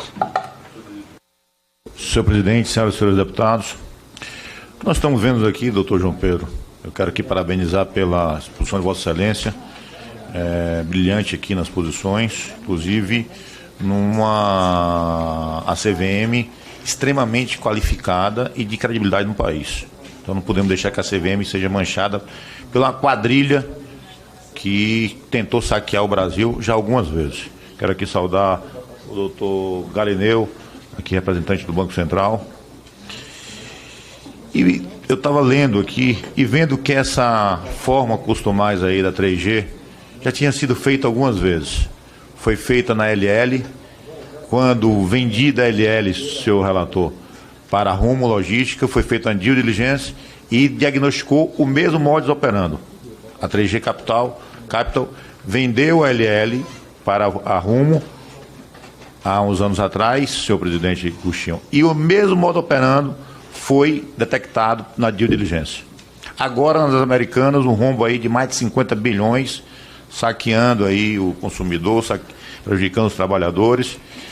E quem sabe esse mesmo modo operando não está sendo feito na Embev, que é a grande dúvida minha. Se a Embev não está sendo conduzida da mesma forma, preparada para ludibriar os pequenos acionistas, ludibriar os funcionários, em benefício dos acionistas. Eu vou algumas perguntas aqui para o Banco Central. Os auditores independentes possuem acesso a algum sistema do Bacen que permita ao auditor consultar qualquer transação que a empresa possua com a instituição financeira no Brasil? E a quem permitido o acesso à central de crédito do Banco Central e o que consta lá? Segunda pergunta. Existe alguma regulação do Banco Central sobre o conteúdo e a forma da carta de circularização que o banco deve responder aos auditores independentes? Agora, ao doutor João Pedro aí da CVM. Deputado Bacelar, só um segundo. Eu quero comunicar ao plenário que após a oitiva dos convidados, nós iremos deliberar diversos requerimentos que estão na pauta. Só para informar que eu estou percebendo o plenário esvaziando e quero deixar claro que iremos deliberar os requerimentos. A lei da SA define e compete ao Conselho de Administração. fiscalizar a gestão dos diretores, examinar a qualquer tempo os livros e papéis da companhia, solicitar informação sobre contratos celebrados ou em via de celebração e quaisquer outros atos. Manifestar sobre o relatório de administração e as contas da diretoria, e escolher e destituir os auditores independentes se houver. Diante da responsabilidade prevista na lei, pode-se esperar que o Conselho de Administração de uma companhia aberta não tenha conhecimento do relatório de controles internos que é emitido em todo o trabalho de auditoria pelo auditor independente? Quais as ações esperadas se esse relatório apresenta deficiência no controle interno? E uma segunda pergunta, doutor João Pedro. Eu vi aqui que teve, durante 6 meses, apurando os indícios, a CVM fez. E o seu Sérgio Rial, que ficou 10 dias na companhia, foi quem denunciou. Então a pergunta, quem divulga a fraude é o único indiciado? Então, se Vossa Excelência pudesse aqui responder aqui, eu agradeceria. Muito obrigado. O senhor João Pedro tem até 10 minutos para responder os questionamentos do deputado Bacelar. O deputado Bacelar dirigiu alguma pergunta, algum questionamento ao Gilneu. Vossa Excelência deseja ouvir primeiro o presidente? Tanto faz. Vamos seguir com o presidente João Pedro, com a palavra. Senhor deputado, a legislação societária fala na existência de alguns órgãos sociais. Assembleia Geral, existência obrigatória. Diretoria, existência obrigatória. Conselho Fiscal, existência obrigatória, mas funcionamento permanente ou não, conforme venha a ser determinado. Conselho de Administração, obrigatório nas companhias abertas. E no caso dessa companhia aberta, que é integrante do novo mercado da B3, Comitê de Auditoria. O senhor faz a leitura de um trecho da legislação societária em que a gente fala das competências que a legislação prevê ao Conselho de Administração, e aqui estão claras: fiscalizar a gestão dos diretores, examinar a qualquer tempo os livros e papéis da companhia, solicitar informações sobre contratos, etc. Uma coisa que é importante é o seguinte aqui, é no mínimo de se esperar que o conselheiro de administração que bem desempenha as suas funções supervisiona, fiscaliza, monitora a atuação dos membros da diretoria. E ele pode fazer isso por um sem número de instrumentos, inclusive solicitando demonstrações financeiras. Vamos lembrar que as demonstrações financeiras que a diretoria prepara e que posteriormente são levadas à deliberação da Assembleia Geral, elas antes passam pelo Conselho de Administração. Então, o que é interessante a gente aqui ter em perspectiva é que, assim, vamos assumir que a gente está aqui diante de um caso em que a gente tem diferentes gradações de responsabilidade pelo rombo contábil. A gente pode reconhecer que os diretores serão mais responsáveis, mas não dá para falar que o Conselho de Administração não tem nenhuma responsabilidade pelo que aconteceu. Eu quero ser cuidadoso e não nominar ninguém em específico, porque a gente está aqui diante de um caso que tem características de fraude. Uma fraude, como eu já antecipei, ela é concebida para falsear a percepção das pessoas em relação à realidade, enganar. Pode ser que nesse contexto, em algum momento, os conselhos de administração, os membros do conselho, tenham sido enganados. Mas a gente está falando de uma fraude que se perpetua há muitos anos, com muitos elementos, com muitas características. Todas as questões serão analisadas de maneira responsável dentro dos elementos de autoria e materialidade, mas o senhor é bastante assertivo ao trazer inclusive a previsão da lei que aponta a competência do Conselho de Administração para bem desempenhar a sua função, o seu poder-função de supervisionar a orientação geral dos negócios de uma companhia que tem um Conselho de Administração, é de competência do Conselho. O senhor tem um bom ponto. A sua segunda pergunta fala que a gente está trabalhando na CVM há 6 meses para apurar os elementos de autoria e materialidade, verificar os indícios no contexto desses 20 processos. E o senhor traz uma frase de que em relação a um dos processos administrativos sancionadores, a CVM já foi capaz de fato, ter o processo administrativo sancionador. e essa fala me dá a oportunidade de trazer aqui alguns esclarecimentos.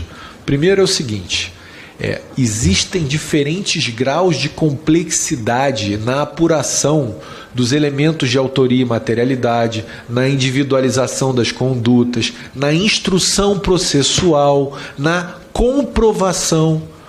Em relação ao caso em específico que o senhor mencionou, esse é um caso que já foi instaurado o processo administrativo sancionador, que tem 2 acusados e que, comparativamente aos outros processos em curso, a simplicidade para a identificação dos elementos de autoria e materialidade permitiu que esse processo fosse instaurado como um processo administrativo sancionador primeiro. Mas tenha certeza que a CVM não vai parar exclusivamente em relação a essa pessoa. E essa pessoa, ela não está sendo punida de maneira nenhuma, ela não está sendo de maneira nenhuma processada porque ela identificou ou porque ela comunicou a fraude.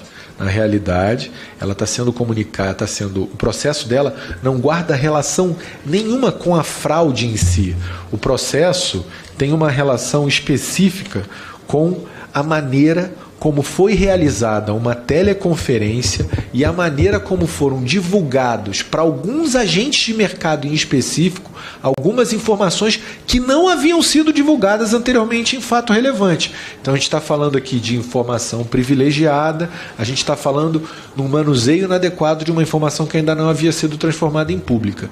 Agora, tenham certeza de que no contexto dos elementos de gravidade para um caso com essa complexidade, esse processo administrativo sancionador é provavelmente um dos menos graves. Os processos mais graves, naturalmente, envolvem uma instrução processual mais longa. Quanto mais grave é a imputação, mais relevante é o standard da prova. A CPI das Americanas, só para a gente fazer um resumo das coisas mais importantes que foram faladas até o momento, onde o presidente da Comissão de Valores Mobiliários da CVM, João Pedro Barroso, do Nascimento, está sendo interrogado agora na CPI. Ele abriu a possibilidade, inclusive, de delações premiadas a agentes econômicos que estejam envolvidos no caso de fraude da Americanas. Nascimento disse que é um momento de cuidado e responsabilidade nas investigações, mas que há indícios de manipulação informacional e crime contra o mercado de capitais. Segundo ele, disse que quer encorajar todos os agentes econômicos que tenham participado das irregularidades no caso Americanas, a fazerem colaborações com a CVM, porque certamente os senhores serão identificados. Acusa ele, realizando autodenúncias e contribuindo com delações premiadas, sugere então o presidente da CVM. Pois é, né, Isa? E o João Pedro Nascimento, ele disse que a fraude na Americanas é grave e disse que, de fato, os membros do conselho conselho de administração da Americanas, ou seja, os principais acionistas da empresa, tinham vários instrumentos para verificar a eventualidade, né, de fraudes como essa, para verificar a regularidade das contas da gigante varejista. Então, o presidente da CVM falando sobre a fraude contábil de mais de 20 bilhões de reais que envolveu a Americanas. 5 horas e 37 minutos nesse momento. Vamos para nosso último intervalo e voltamos já já. Não sai daí porque temos análise técnica chegando aqui no closing da BMC. Voltamos já.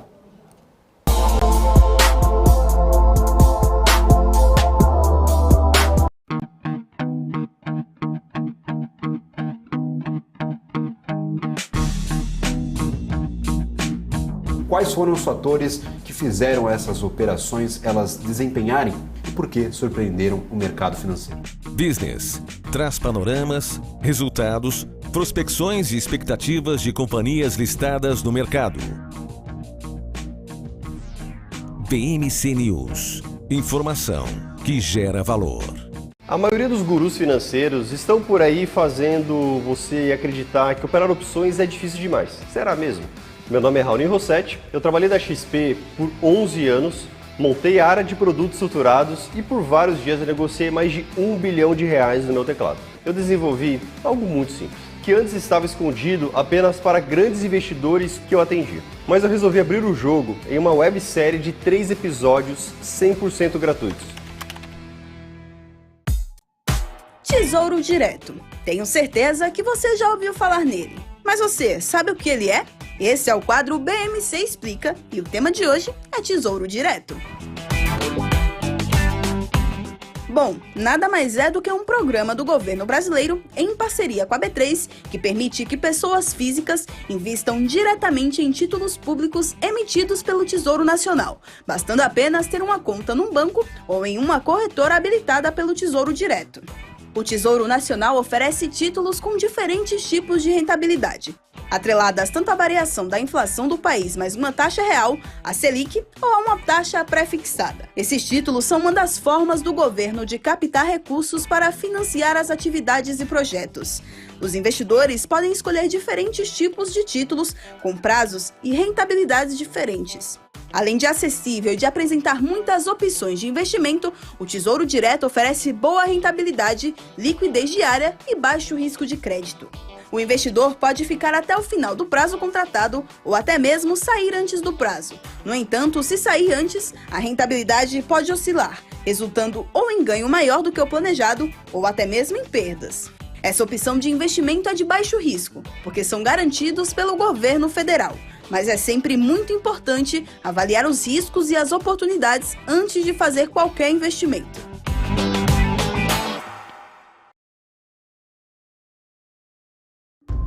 Já pensou se não existisse essa pergunta? Teríamos cavalos mais rápidos? Mais telefones? A Vortex pensou e criou a primeira plataforma digital para o back-office do mercado de capitais. Tecnologia para o que sempre foi analógico. Hoje, temos mais de R$500 bilhão em ativos em 3 frentes integradas. Ir além é descomplicar o mercado de capitais todos os dias. Vortex. Beyond.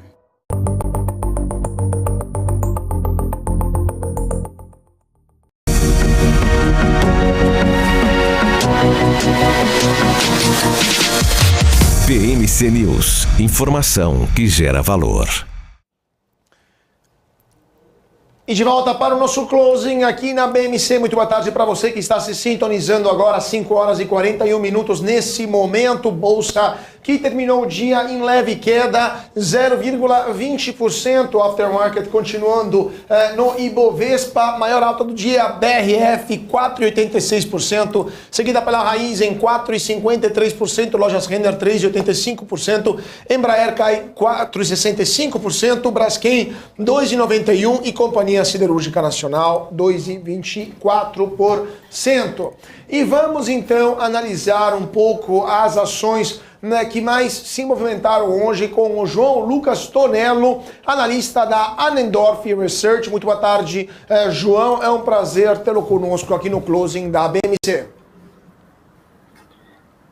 Muito boa tarde, prazer meu estar aqui. Obrigado pelo convite de vocês. Vamos embora, vamos ver o que tem de análises hoje aqui. Vamos lá, João. Maiores altas do dia, BRF, Raizen e Lojas Renner. Aliás, BRF, Raizen e Eng, né? Eng é a terceira. O que você está vendo para essas 3 empresas? JBF, Eng e BRF. Olha, JBS está fazendo uma boa movimentação de alta no semanal, né? Eu tinha colocado recentemente uma análise para o pessoal que o ativo estava fazendo um recuo em LTB muito forte. Marcou um fundo e está tentando fazer esse rompimento de LTB. Com o fechamento semanal atual, que o ativo está nesse momento em 19,34, ele faz um fechamento muito forte, mostrando teoricamente uma continuidade de alta. Tem um divisor de águas nesse ativo, que é o R$ 20,90. Enquanto o ativo não romper essa região, a gente tem que tomar cuidado, que pode ser apenas um pullback para novas movimentações de queda. Então tem que tomar cuidado aí nos 20,90 especificamente, mas esse fechamento ele rompe efetivamente com a LTB e dá início aí a uma mudança de tendência terciária, que é aquela tendênciazinha um pouco mais curta, tá legal? O outro era BRFS, se não me engano? O outro era BRF, isso, BRF. BRFS, vamos lá. O ativo fez recentemente um padrão chamado barra vermelha ignorada, que foi na semana do dia 22 de maio. O padrão barra vermelha ignorada ele consiste em algumas barras de alta, depois tem uma barrinha vermelha e depois ali uma barra de alta um pouco mais forte, ignorando aquela barra do meio, certo? Quando essa barra do meio vermelha ela é ignorada, a gente tem um padrão chamado barra vermelha ignorada e o ativo anda bastante forte. Isso aí está dentro do livro do Bukowski chamado Red Bar Ignored, E o ativo ali vem puxando forte em direção à LTB. Diferente do ativo que a gente acabou de analisar, a JBS, esse daqui ainda não rompeu a LTB. A LTB atualmente está mais ou menos ali perto dos 10,20, 10,30. E o divisor de águas desse ativo, R$ 12,20. Tomar cuidado com o rompimento dessa região e muita cautela nesse momento, porque o ativo está próximo de LTB ainda não rompida.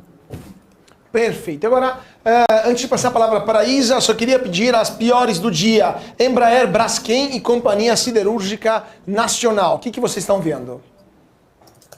Boa.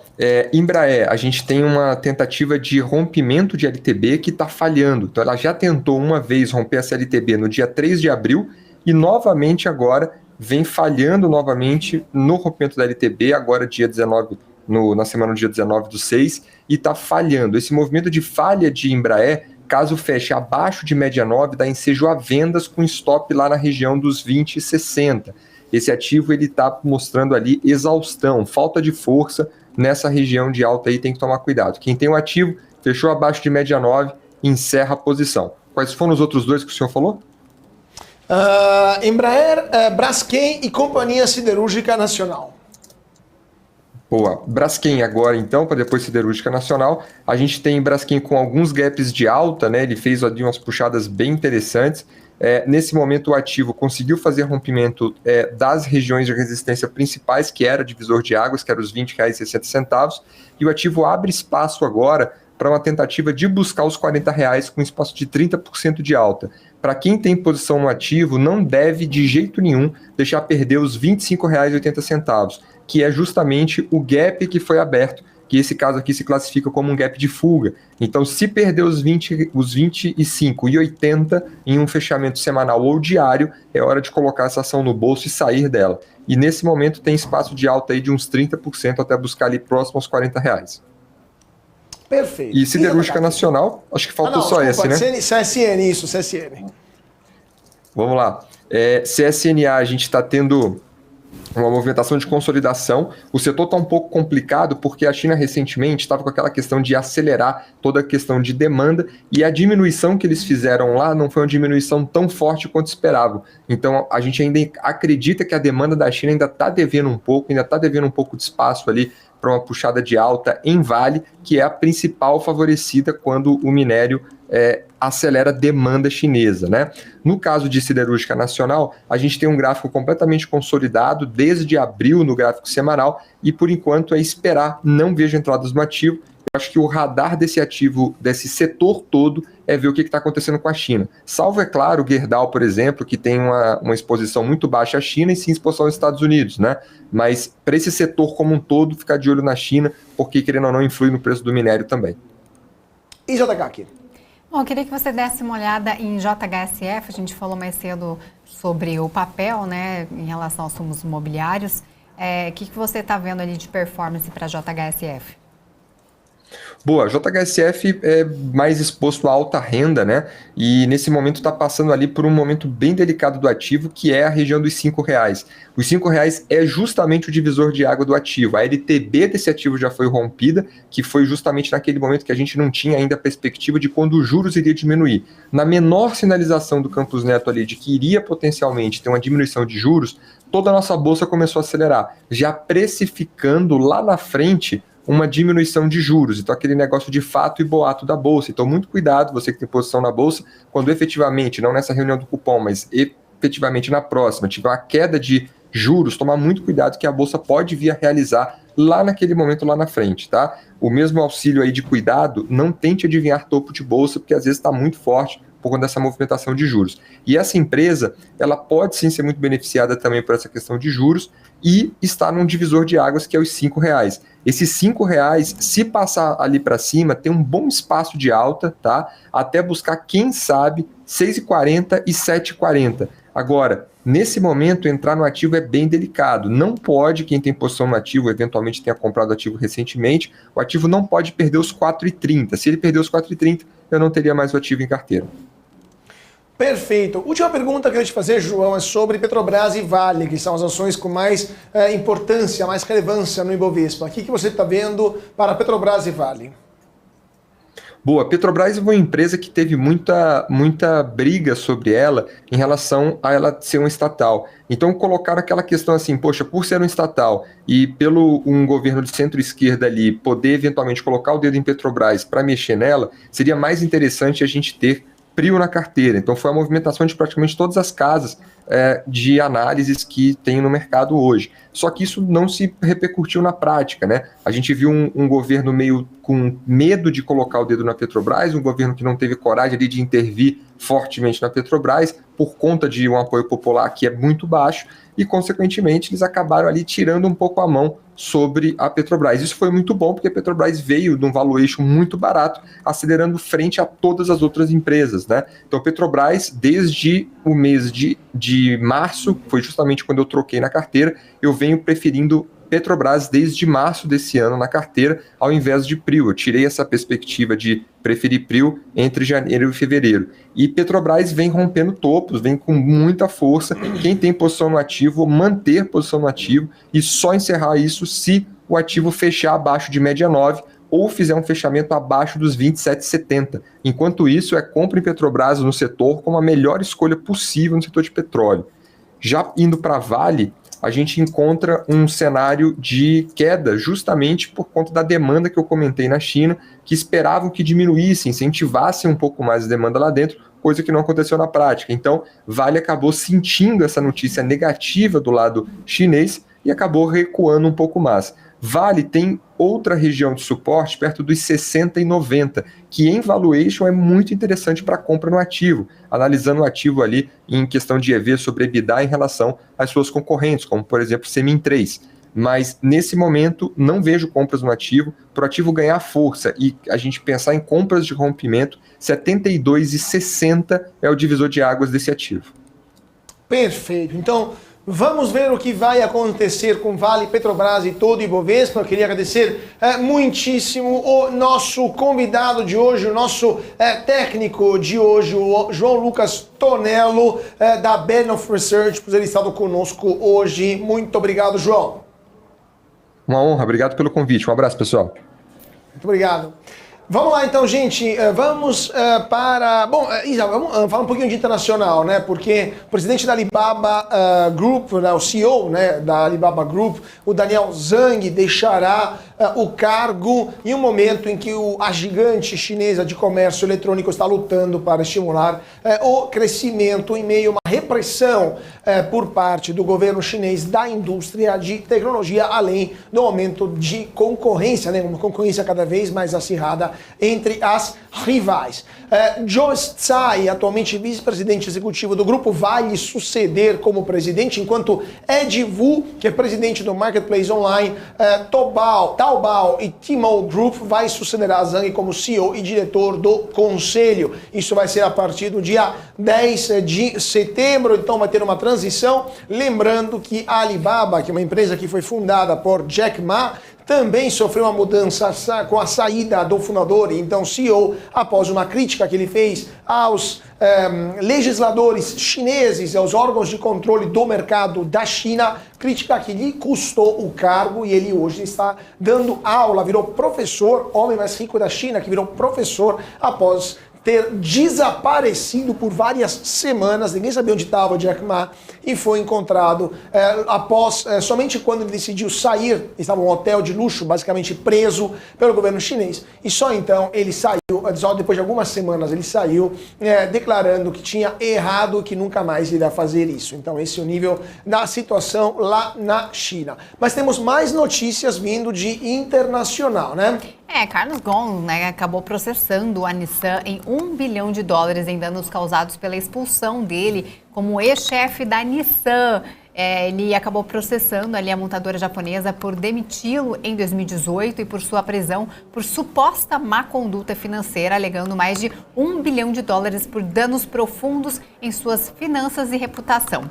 O processo foi apresentado em 18 de maio, a prisão dele chocou a indústria automobilística global na época e acabou desencadeando uma turbulência dentro da própria Nissan, que continua até hoje. Um representante da Nissan disse que a empresa ainda não recebeu o processo ou está ciente dele, portanto, então não pode comentar, né? Segundo o comunicado, eles não podem tramar uma mentira, trapacear e se safar, disse Carlos Gomes ali para o telefone onde ele vive e falou sobre esse processo para tentar recuperar, né, algo financeiro em relação à sua reputação após a demissão da Nissan. E agora vamos para o nosso gráfico do dia. Vamos ver como é que está o gráfico do dia desta terça-feira. Vamos falar das economias mais competitivas do mundo. Aqui aparecendo o nosso gráfico do dia, as economias mais competitivas do mundo, segundo o ranking, segundo uma análise feita pela empresa IMD World, a economia mais competitiva do mundo. Vocês estão vendo aqui, a bandeirinha é da Dinamarca, primeiro lugar, segundo lugar para a Irlanda, terceiro lugar para a Suíça, quarto lugar para Singapura, quinto lugar para a Holanda, sexto lugar para Taiwan, sétimo para Hong Kong, oitavo para a Suécia. Então, países do norte da Europa que estão ganhando muitas posições.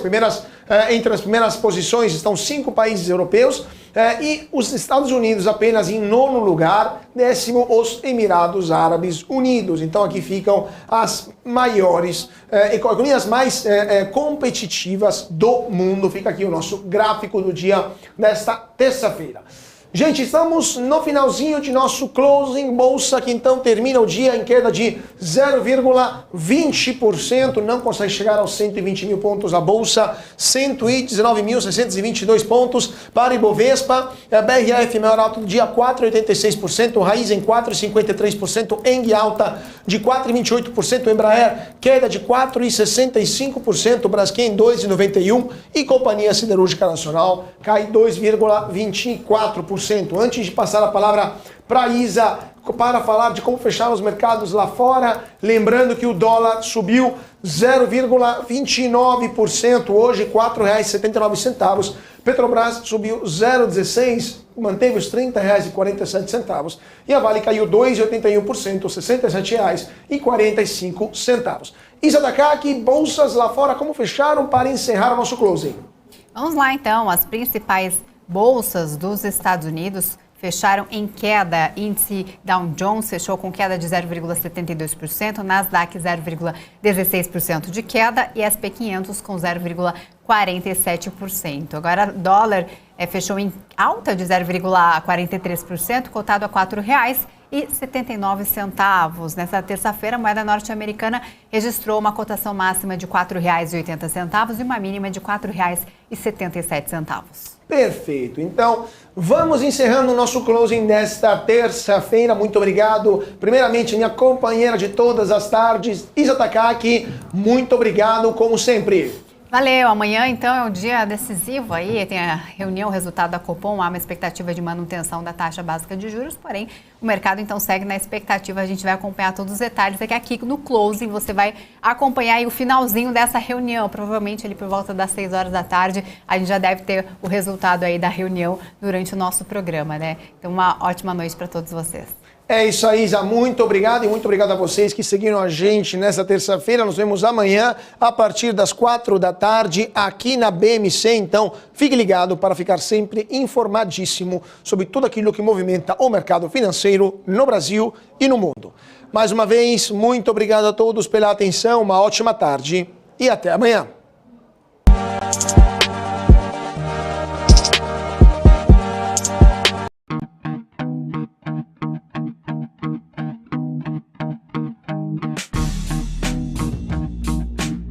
Quais foram os fatores que fizeram essas operações elas desempenharem e por que surpreenderam o mercado financeiro? Business traz panoramas, resultados, prospecções e expectativas de companhias listadas no mercado. BMC News. Informação que gera valor. Já pensou se não existisse essa pergunta? Teríamos